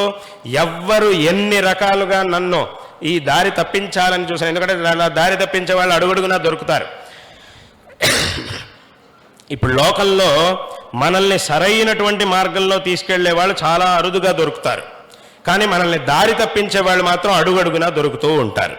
కాబట్టి అటువంటి వాళ్ళతో మనం జాగ్రత్తగా ఉండాలి. ఎంతమంది ఎన్నిసార్లు 100 మంది 1000 మంది 1000 సార్లు నన్ను దారి తప్పించాలని చూసినా కూడా నేను సరైనటువంటి మార్గంలోనే ఉండాలి. ఇది నా ధర్మం, ఇది చాలా గొప్పది, దీన్ని నేను చక్కగా కాపాడుకోవాలి, దీన్ని ఆచరించాలి అనేటటువంటి సంకల్పం మొట్టమొదట అందరికీ కూడా ఉండాలి. ఇటువంటి స్వాభిమానం మొట్టమొదట మనందరికీ కూడా ఉండాలి. తద్వారా దీన్ని మనం చక్కగా కాపాడుకొని ఈ ధర్మాన్ని అనుష్ఠించి మనం శ్రేయోవంతులం అవగలుగుతాము. కాబట్టి ఈ విషయాన్ని అందరూ కూడా చక్కగా తెలుసుకొని ఈ ధర్మ సంరక్షణ, మన యొక్క ఈ హిందూ ధర్మం, సనాతన హిందూ ధర్మం యొక్క సంరక్షణలో ఇందాక చెప్పినట్టుగా ప్రతి ఒక్కరూ కూడా పాల్గొనాలి. శంకరాచార్యుల వారు చూపించినటువంటి ఈ మార్గాన్ని అందరూ కూడా అనుసరించి కృతార్థులు కావాలి అనేటటువంటి విషయాన్ని ఈ సందర్భంలో అందరికీ కూడా తెలియజేస్తూ ఉన్నాం. నేను అనేక చోట్ల చెప్తూ ఉంటాను, ఏమిటంటే ఎప్పుడూ కూడా ఎటువంటి పరిస్థితుల్లోనూ ఇంకొకళ్ళు చేసినటువంటి దుర్బోధకులకు గురై, ఇంకొకళ్ళు చెప్పినటువంటి విషయాల వల్ల భ్రమకు లోనై ఈ ధర్మాన్ని వదిలిపెట్టద్దు. ఈ ధర్మ మార్గంలోనే మనం ఉండాలి. రకరకాలుగా ఇందాక చెప్పినట్టుగా రకరకాల భ్రమలు కలిగించేటటువంటి మాటలు అవన్నీ చాలాసార్లు వినాల్సి వస్తూ ఉంటుంది. మీ అందరికీ చాలాసార్లు వింటూ ఉంటారు. అలా విన్నప్పుడు ఒకసారి అంటే మనం దీని గురించి సరిగ్గా తెలుసుకోకుండా దృఢంగా లేకపోతే, ఇంకోళ్ళు చెప్పినది విన్నప్పుడు ఏదో అసంబద్ధంగా ఏదేదో చెప్పినప్పుడు దాన్ని విన్నప్పుడు మనకు అనిపిస్తుంది, ఓ బహుశా అది సరిగ్గానే ఉంటుందేమో అని అనిపిస్తూ ఉంటుంది. కానీ అది కాదు. దీని యొక్క గొప్పతనం, ఈ ధర్మానికి ఉన్నటువంటి గొప్పతనం వేరే దేనికి లేదు. కాబట్టి దీనందరూ కూడా చక్కగా తెలుసుకొని ఎటువంటి పరిస్థితుల్లోనూ దీన్ని వదలకూడదు. ఇందులోనే మనకి మంచి జరగలేదు అని అంటే ఇంకెక్కడ మంచి జరుగుతుంది? ఇంత గొప్ప ధర్మంలోనే మనకు ఒకవేళ మంచి జరగలేదు, ఖచ్చితంగా జరుగుతుంది. కానీ ఒకవేళ ఇప్పుడు మనకి జరగలేదు అని అంటే ఖచ్చితంగా ఇంకెక్కడా కూడా జరగడానికి సాధ్యమే లేదు. కాబట్టి అంత గొప్ప ధర్మం, దీన్ని ఎవ్వరూ కూడా, ఇటువంటి ధర్మాన్ని ఎవ్వరూ కూడా వదిలిపెట్టకూడదు. ఎవరైనా ఒకవేళ తెలియకో అథవా భ్రమకు లోనై దీన్ని వదిలిపెట్టుంటే మళ్ళీ ఆ తప్పుని తప్పకుండా సరి చేసుకోండి, దాన్ని మళ్ళీ ఈ ధర్మంలోకి రావాలి. నేను ఈ విషయాన్ని అన్ని చోట్ల చెప్తూ ఉంటాను, దీని అందరికీ చెప్పండి ఈ విషయాన్ని. అంటే ఎవరైనా భ్రమత వల్ల దేంతోనో దీన్ని వదిలిపెట్టి వెళ్ళారు, ఇది సరిగ్గా లేదు, ఇందులో ఏదో లోపాలున్నాయి, సరిలేదు అని చెప్పి ఆ భ్రమతో దీన్ని కనుక వదిలిపెట్టి వెళితే వాళ్ళందరూ కూడా మళ్ళీ దాన్ని సరి చేసుకొని మళ్ళీ ఈ మార్గంలోకి రావాలి, తద్వారా ఈ జీవితాన్ని సార్థకపరుచుకోవాలి అనేటటువంటి విషయాన్ని ఈ సందర్భంలో చెబుతున్నాం. అంటే ఇప్పుడు వేరేవేమున్నాయి, వేరే మతాల్లో ఏముంది అదంతా మనకు అనవసరం. కానీ ఇది సరిగ్గా లేదు, ఇదేదో తప్పు, దీంట్లో ఏదో లోపం ఉంది, దీనికంటే అదేదో బాగుంది అనే భావనతో వెళ్ళడం అనేది మాత్రం తప్పు. ఆ విషయాన్ని నేను ఇప్పుడు చెబుతూ ఉన్నాను. అక్కడ ఏముంది అనేది మనకు అనవసరం, అది అవసరం లేదు, అది ఏమన్నా ఉండొచ్చు, దాని గురించి మనం మాట్లాడాల్సినటువంటి అవసరం లేదు, ఏమైనా ఉండొచ్చు, మంచో చెడో ఏదైనా ఉండొచ్చు. కానీ ఇది మాత్రం తప్పు, ఇది సరిగ్గా లేదు అనే భావనతో కదా ఇంతకంటే మనిషి ఎప్పుడు ఏం చేస్తూ ఉంటాడు, ఉన్నదానికంటే ఇంకా ఇదేదో బాగుంటుంది అనే భావనతోనే ముందుకెళ్తూ ఉంటాడు. కాబట్టి ఇక్కడి నుంచి ఇంకో దానికి వెళ్తున్నాడు అనంటే ఇందులో ఏదో లోపం ఉంది, ఇందులో ఏదో సరిగ్గా లేదనే భావనతోనే కదా వెళ్తున్నాడు, ఆ భ్రమతోనే వెళ్తున్నాడనే చెప్పాలి. కానీ అది తప్పు, అలా వెళ్ళడం అనేది తప్పు. దీని గొప్పతనాన్ని ఇంకా అలా వెళ్తున్నాము అనంటే దీని గొప్పతనాన్ని మనం సరిగ్గా తెలుసుకోలేదు అని దీని యొక్క అర్థం. కాబట్టి ఎప్పుడూ కూడా దీని యొక్క గొప్పతనాన్ని చక్కగా తెలుసుకొని ఈ ధర్మాన్ని అనుసరించి కృతార్థులు అవ్వాలి అనేటటువంటి విషయాన్ని ఈ సందర్భంలో చెబుతూ ఉన్నాం. అందరినీ గౌరవించాలి. ఈ ప్రపంచంలో మనిషి అనేటటువంటి ప్రతి ఒక్కడిని తప్పకుండా మనం గౌరవించాల్సిందే. ఒక మంచి వ్యక్తి అనేవాడు ఎక్కడున్నా సరే మనం అతన్ని తప్పకుండా గౌరవించాల్సిందే. పరస్పరం గౌరవాన్ని ఇచ్చిపుచ్చుకోవాలి, అదంతా ఉండనే ఉంది. కాబట్టి కానీ మన ధర్మాన్ని మనం ఎప్పుడూ కూడా వదలకుండా దీన్ని చక్కగా ఆచరించుకోవాలి. ఇంకొకళ్ళని గౌరవించండి, ఆదరించండి, మన దాన్ని ఆచరించండి. మన ధర్మాన్ని మనం ఆచరించుకోవాలి, ఇంకొకళ్ళని గౌరవించాలి. మంచి విషయాలు ఉన్నప్పుడు వాళ్ళని గౌరవించాలి, అది వేరే విషయం. కానీ దీన్ని మాత్రం ఎప్పుడూ కూడా ఎటువంటి భ్రమతోనూ దీన్ని వదలకుండా ఈ మార్గాన్ని అనుసరించి ప్రతి ఒక్కరూ కూడా కృతార్థులు కావాలి అనేటటువంటి విషయాన్ని ఈ సందర్భంలో తెలియజేస్తూ ఉన్నాం. విశేషంగా ఇక్కడ ఈ ప్రదేశంలో ఈ సమస్త ప్రాంతంలోనూ ఒక విశేషమైనటువంటి ధార్మిక జాగృతిని ఇంకా అధికంగా తీసుకురావాలి అనేటటువంటి ఉద్దేశ్యంతో ఈ ప్రదేశంలో ఈ సువర్ణ భారతి ప్రవచన మండపం, అదేవిధంగా సువర్ణ భారతి గోశాల, అదేవిధంగా భవిష్యత్తులో ఇక్కడ శివ పంచాయతన క్షేత్రం, అదేవిధంగా అగ్నిహోత్ర క్షేత్రం మొదలైనటువంటి కార్యాలన్నిటినీ కూడా విశేషంగా ఇక్కడ పాకశాల మొదలైనటువంటి కార్యాలన్నీ కూడా ఇక్కడ విశేషంగా చెయ్యాలి అనేటటువంటి పెద్ద సంకల్పంతో మా ప్రీతిపాత్రులైనటువంటి బంగారయ్య శర్మ గారు, అలాగే ఆయనతో పాటు ఉన్నటువంటి ఈ కార్యంలో ఆయనకు విశేషంగా సహకరిస్తున్నటువంటి చైతన్యరాజు గారు, జనార్దన్ గారు, ఇంకా అనేక మంది ఈ కార్యంలో మళ్ళీ అందరి పేర్లు చెప్పట్లేదు, కానీ ఎంతోమంది ఆస్తికులు ఈ ఒక కార్యంలో విశేషమైనటువంటి సహకారాన్ని అందిస్తూ ఈ ప్రదేశంలో అలాగే అన్ని చోట్ల కూడా ధార్మిక జాగృతిని విశేషంగా చెయ్యాలి అనేటటువంటి ఉద్దేశంతో ఈ కార్యాలన్నింటినీ కూడా చేస్తూ ఉండడం అత్యంత సంతోషకరమైనటువంటి విషయం. దీని గురించి అప్పుడప్పుడు బంగారయ్య శర్మ గారు శృంగేరికి వచ్చి నివేదిస్తూ ఉంటారు. ఇక్కడ ఏమేమి చేస్తున్నాం, ఏమేమి జరగబోతున్నాయి అనేటటువంటి విషయాలు అప్పుడప్పుడు ఆయన వచ్చినప్పుడు నివేదిస్తూ ఉంటారు. ఇక్కడికి రావాలి అని విశేషంగా ఆయన ప్రార్థించారు. తదనుసారంగా ఇవాల్టి రోజున ఇక్కడికి వచ్చాం. అందులోనూ దీనికి సువర్ణ భారతి అనేటటువంటి నామకరణం చేయడం జరిగింది. మా గురువుల యొక్క 50 సంవత్సరాల ఈ సన్యాస స్వీకారం చేసి 50 సంవత్సరాల స్మరణగా విశేషంగా ఇక్కడ ఈ సువర్ణ భారతి అనేటువంటి నామధేయంతో ఈ కార్యాలను చేస్తూ ఉండడం అత్యంత సంతోషకరమైనటువంటి విషయం. విశేషంగా ఇక్కడ అతి శీఘ్రంగానే తర్వాత జరగవలసినటువంటి పనులన్నీ కూడా శీఘ్రంగా చక్కగా జరిగి ఇదొక విశేషమైనటువంటి ధార్మిక కేంద్రంగా, ఒక విశిష్టమైనటువంటి శక్తివంతమైనటువంటి జనాలందరిలోనూ ఒక ధర్మ జాగృతిని, ఇతోపి ఒక దృఢమైనటువంటి ధర్మ జాగృతిని కలిగించేటటువంటి ఒక గొప్ప శక్తి కేంద్రంగా, ఒక ధార్మిక కేంద్రంగా భవిష్యత్తులో ఇది నిర్మాణమయ్యి అంతా కూడా అందరికీ కూడా సకల శ్రేయస్సులు లభించుగాక అని ఈ సందర్భంలో మా యొక్క నారాయణ స్మరణ పూర్వకమైనటువంటి ఆశీర్వాదాలను తెలియజేస్తూ ఉన్నాం. ఇవాల్టి రోజున ఈ కార్యక్రమానికి ఈ గ్రామస్తులు, ఈ నాయకంపల్లి గ్రామస్తులు, అలాగే ఇక్కడ చుట్టుపక్కల ఉన్నటువంటి అనేక గ్రామాల నుండి భక్తులైనటువంటి మీరందరూ కూడా ఇక్కడికి వచ్చి ఉన్నారు. ఈ సందర్భంలో మీ అందరికీ కూడా నారాయణ స్మరణపూర్వకమైనటువంటి ఆశీర్వాదాలను తెలియజేస్తూ ఈ కార్యంలో శ్రమిస్తూ ఉన్నటువంటి సమస్త ఆస్తికులకు మా యొక్క నారాయణ స్మరణపూర్వకమైన ఆశీర్వాదాలని విశేషంగా తెలియజేస్తూ ఉన్నాం. ఇందాక చెప్పినట్టుగా అందరిలోనూ ఒక ధార్మిక జాగృతి అనేది విశేషంగా రావాలి. మేము ఈ హిందూ ధర్మంలో, ఈ సనాతన హిందూ ధర్మంలో పుట్టాము అనే విషయాన్ని అందరూ కూడా చక్కగా గర్వంగా చెప్పుకొని దీన్ని మేము ఆచరించాలి, ఇది మా ధర్మం, దీన్ని ఎవరైనా ఏమన్నా అంటే మేము సహించేది లేదు అనేటటువంటి ఆ జాగరణ అనేది ప్రతి ఒక్కరిలోనూ తప్పకుండా రావాలి. ఏదో ఇదేదో అంటున్నాడే, ఇదేదో అంటున్నాడే ఊరికే బాధపడుతూ కూర్చోవడం కాదు. దీన్ని ఎవరైనా ఏమన్నా అంటే మేము సహించేది లేదు అనేటటువంటి రోజులు విశేషంగా రావాలి, మళ్ళీ రావాలి. దీన్ని ఎవరైనా ఏమన్నా అంటే మేము సహించము, దీనికి సరైనటువంటి జవాబు చెబుతాము అనేటటువంటి సంకల్పం అందరిలోనూ రావాలి. అటువంటి రోజులు మళ్ళీ విశేషంగా రావాలి. దీన్ని మనం చక్కగా కాపాడుకోవాలి. ఇక్కడ ఒక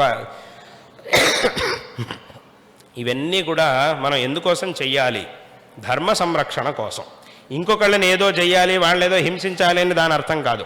మనదాన్ని మనం కాపాడుకోవాలి అనేదే ఇక్కడ నేను చెప్పేటటువంటి విషయం. ఎందుకంటే మొదటి నుంచి కూడా మనం ఈ సనాతన ధర్మ అనుయాయులు హిందువులందరూ కూడా విశేషంగా శాంతి ప్రియులం. మనందరం కూడా శాంతి, దేన్నైనా కూడా మొట్టమొదట శాంతితో మనం సాధించుకోవడానికి ప్రయత్నం చేస్తాం. అందులోనూ ఇంకోళ్ళది మనకు అనవసరం, కానీ మాది ఏదైతే మాదో దాన్ని మేము శాంతితో మా దాన్ని మేము పొందాలి అనే భావనతో జీవించినటువంటి వాళ్ళు మన వెనకటి వాళ్ళందరూ కూడా. మన మహాభారతంలో చూస్తే పాండవులు ఎన్నిసార్లు శాంతి కోసం ప్రయత్నించారు, చాలాసార్లు శాంతి కోసం ప్రయత్నించారు. అంటే శాంతితో గనక వాళ్ళ రాజ్యాన్ని వాళ్ళకి ఇచ్చేట్టయితే మాకు వెనక జరిగినటువంటి అవమానాలన్నిటినీ కూడా కావాలంటే మేము మర్చిపోతాము అనేంత స్థితిలో ఉన్నారు పాండవులు. కానీ అటువంటి పరిస్థితి లేదు, ఖచ్చితంగా యుద్ధం చేయాల్సిందే అనే పరిస్థితి వచ్చినప్పుడు మాత్రమే పాండవులు యుద్ధం చేశారు. అప్పటి వరకు వాళ్ళు ఏం చేశారు?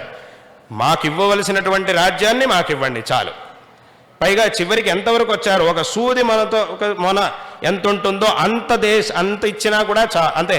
ఒక 5 గ్రామాలు మాకు ఇచ్చినా చాలు, రాజ్యాలు అక్కర్లేదు. ఒక 5 గ్రామాలు ఇచ్చినా చాలు, మేము శాంతంగా ఉంటాము అనేంత పరిస్థితిలో ఉన్నా కూడా దుర్యోధనుడు ఏమన్నాడు? ఒక సూది మనకు ఉన్నంత దేశం కూడా నేను ఇచ్చేది లేదు అని చెప్పేశాడు. అప్పుడే ఆ యుద్ధం అనేది అనివార్యమైంది. కాబట్టి వాళ్ళ రాజ్యాన్ని వాళ్ళు పొందడానికి యుద్ధం చేశారు అంతే. కాబట్టి అంటే మొదటి నుంచి మన హిందువుల యొక్క స్వభావం ఎలా ఉంటుంది అని అంటే, ఇదిగో నీ దాన్ని ఏది నీదో దాన్ని నువ్వు సంపాదించుకోవడానికి 2 మార్గాలు. ఒకటి ఇంకోడిని కొట్టి దాన్ని సంపాదించుకోవడం, లేదా శాంతియుతమైనటువంటి మార్గంలో ఇంకోడిని 10 దెబ్బలేసి నీ దాన్ని నువ్వు సంపాదించుకోవచ్చు అనేది ఒక మార్గం. కాదు, శాంతియుతమైనటువంటి మార్గంలోనూ నీ దాన్ని నువ్వు సంపాదించుకోవచ్చు అనేది ఒక మార్గం. ఇలా 2 మార్గాలు ఉన్నాయి.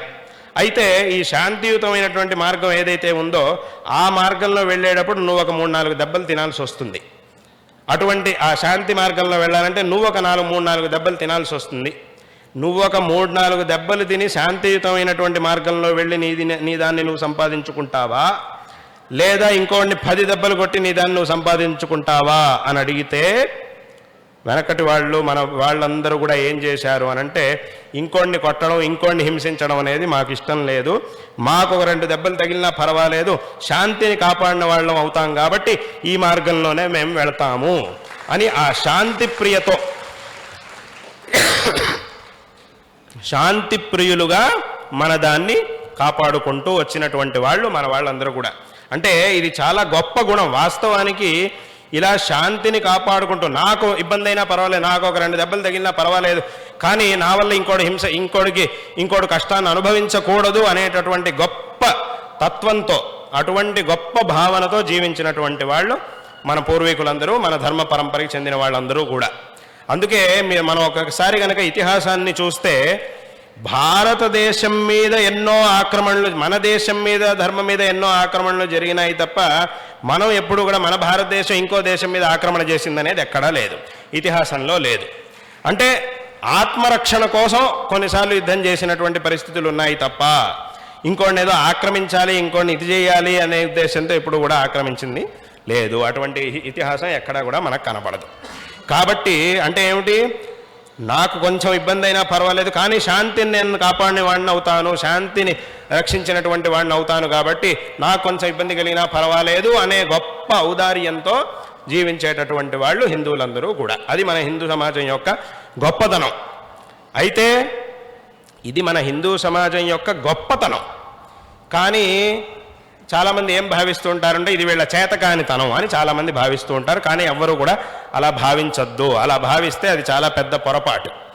శాంతిని కాపాడడం కోసం ఇటువంటి మార్గంలో వెళుతూ ఉన్నాం, కొన్ని కష్టాలు వచ్చినా కూడా దాన్ని అనుభవించడానికి తయారుగా ఉన్నాము అన్నంత మాత్రాన ఇక వీళ్ళు చేతగాని వాళ్ళు అని అనుకుంటే మాత్రం అది చాలా పెద్ద పొరపాటు. ఎందుకంటే మనకిటు శాంతిని సంరక్షించడము తెలుసు, హిందువులైనటువంటి వాళ్ళకి శాంతిని సంరక్షించుకుంటూ కొన్ని కష్టాలను అనుభవించినా కూడా శాంతిని సంరక్షించుకుంటూ మనదాన్ని మనం పొందడం అనేది కూడా తెలుసు, ఇంకొకరిని శిక్షించడం అనేది కూడా మనకి తెలుసు. అందుకే భగవంతుడి యొక్క అవతారాలు ఉన్నాయి. ప్రసిద్ధంగా దశావతారాలని మనం చెప్తూ ఉంటాం, ఇంకా ఎన్నో అవతారాలు ఉన్నాయి. ఈ అవతారాలన్నిటినీ చూసినప్పుడు ఏ రెండు అవతారాలు ఒకేలా ఉండవు, ఒక్కొక్క అవతారం ఒక్కోలా ఉంటుంది. అసలు ఈ అవతారాలన్నింటినీ భగవంతుడు ఎందుకు చేశాడు? ధర్మాన్ని రక్షించడం కోసం చేశాడు. ఇప్పుడు నరసింహావతారం అది ఒక రకంగా ఉంటుంది, రామావతారం ఒక రకంగా ఉంటుంది, కృష్ణావతారం ఒక రకంగా ఉంది, పరశురామావతారం ఒక రకంగా ఉంది. ఇలా భగవంతుడు అనేక విధమైనటువంటి అవతారాలను ఎత్తాడు. వామనావతారం అది ఒక రకంగా ఉంటుంది. ఇలా భగవంతుడు అనేక విధమైనటువంటి అవతారాలను ఎత్తాడు. ఎందుకు ఎత్తాడు అనంటే ఆయా పరిస్థితి, అప్పుడప్పుడు ఉన్నటువంటి పరిస్థితిలో ధర్మాన్ని ఉద్ధరించడం కోసం ఆ మార్గాన్ని అనుసరించవలసి వచ్చింది. కాబట్టి భగవంతుడు ఆయా అవతారాలను ఎత్తి మన ముందుకు వచ్చాడు. దీని ద్వారా మనం ఏం తెలుసుకోవాలి అనంటే ఆ భగవంతుడు తన అవతారాల ద్వారా మనకేం ఉపదేశిస్తున్నాడు అనంటే ఈ ధర్మాన్ని సంరక్షించుకోవాల్సినటువంటి పరిస్థితిలో ఎప్పుడు ఏ పరిస్థితి ఉందో దానికి తగినట్టుగా నిన్ను నువ్వు తయారు చేసుకొని నీ ధర్మాన్ని నువ్వు రక్షించుకొని శ్రేయోవంతుడు అవ్వు అని భగవంతుడు ఆ అవతారాల ద్వారా మనకు ఉపదేశిస్తూ ఉన్నాడు. కాబట్టి ఈ ధర్మాన్ని రక్షించుకోవడానికి ఎప్పుడు ఏ మార్గాన్ని అనుసరించాలో, ఎప్పుడు నిన్ను నువ్వు ఎలా సృష్టించుకోవాలో, నిన్ను నువ్వు ఎలా మార్చుకోవాలో అలా మార్చుకొని ధర్మ సంరక్షణ కార్యంలో నువ్వు పాల్గొనాలి అనేటటువంటి విషయాన్ని తన యొక్క అవతారాల ద్వారా మనకు ఉపదేశిస్తూ ఉన్నాడు. కాబట్టి మనం ఉన్నటువంటి పరిస్థితిని చూసుకొని దానికి తగినట్టుగా మనం ఎప్పుడూ నిరాశ చెందకుండా దానికి తగినట్టుగా విశేషమైనటువంటి ఉత్సాహంతో మనం ముందుకెళ్ళి ఈ ధర్మాన్ని విశేషంగా సంరక్షించుకొని కృతార్థులు కావాలి. జగద్గురు శ్రీ ఆదిశంకర భగవత్పాదాచార్యుల వారు మనందరికీ కూడా గురువుగా మనకి మార్గదర్శనం చేసినటువంటి వారు, ఈ లోకాన్ని ఉద్ధరించినటువంటి వారు. కాబట్టి శంకరాచార్యుల వారిని ప్రతి ఒక్క హిందువు, ప్రతి ఒక్క సనాతన ధర్మ అనుయాయు ఎప్పుడూ కూడా గుర్తుపెట్టుకోవాలి, వారు చూపించినటువంటి మార్గాన్ని అనుసరించాలి. శంకరాచార్యుల వారి యొక్క జయంతి ఉత్సవాన్ని ప్రతి ఒక్కరూ కూడా తమ ఇళ్లల్లో ఆచరించాలి. ఎలాగైతే రామనవమి, శివరాత్రి, నవరాత్రి, వినాయక చవితి వీటన్నిటిని కూడా మనం ఆచరిస్తామో అదేవిధంగా శంకరాచార్యుల వారి యొక్క జయంతిని వైశాఖ శుక్ల పంచమి నాడు శంకరాచార్యుల వారి యొక్క జయంతి ఉత్సవాన్ని అందరూ కూడా ఆచరించాలి. ప్రతి ఒక్కరూ కూడా శంకరాచార్యుల వారి చిత్రపటాన్ని పెట్టుకోవాలి తమ ఇళ్లల్లో. ప్రతి ఇంట్లోనూ శంకరుల యొక్క ఆ చిత్రపటం అనేది ఉండాలి. వారు చూపించినటువంటి మార్గాన్ని అనుసరించాలి అనేటటువంటి విషయాన్ని చెబుతూ మరొక మారు అందరికీ కూడా మా యొక్క నారాయణ స్మరణ పూర్వకమైనటువంటి ఆశీర్వాదాలను తెలియజేస్తూ బంగారే శర్మ గారికి నారాయణ స్మరణ పూర్వకమైనటువంటి ఆశీర్వాదాలని ఈ సందర్భంలో తెలియజేస్తూ ఈ భాషణాన్ని ఇక్కడికి సమాప్తి చేస్తూ ఉన్నాం. హర నమః పార్వతీపతయే, హర హర మహాదేవ. ఒక్క విషయం నేను చెప్పడం మర్చిపోయాను. ఇక్కడ ప్రత్యేకమైనటువంటి ఒక నవగ్రహ క్షేత్రం, ఎక్కడా లేనటువంటి విశేషమైన నవగ్రహ క్షేత్రం మా శంకరమంచి రామకృష్ణ గారు వారి యొక్క సూచన మేరకు ఇక్కడ కట్టడం జరుగుతుంది. ఎక్కడా ఇంకెక్కడా చూడండి, గట్టిగా ఒకసారి. అదేవిధంగా ఇవాళ మన తాళ్ళూరు మఠాధిపతి జిఆర్ గారు కూడా ఇక్కడికి విచ్చేశారు.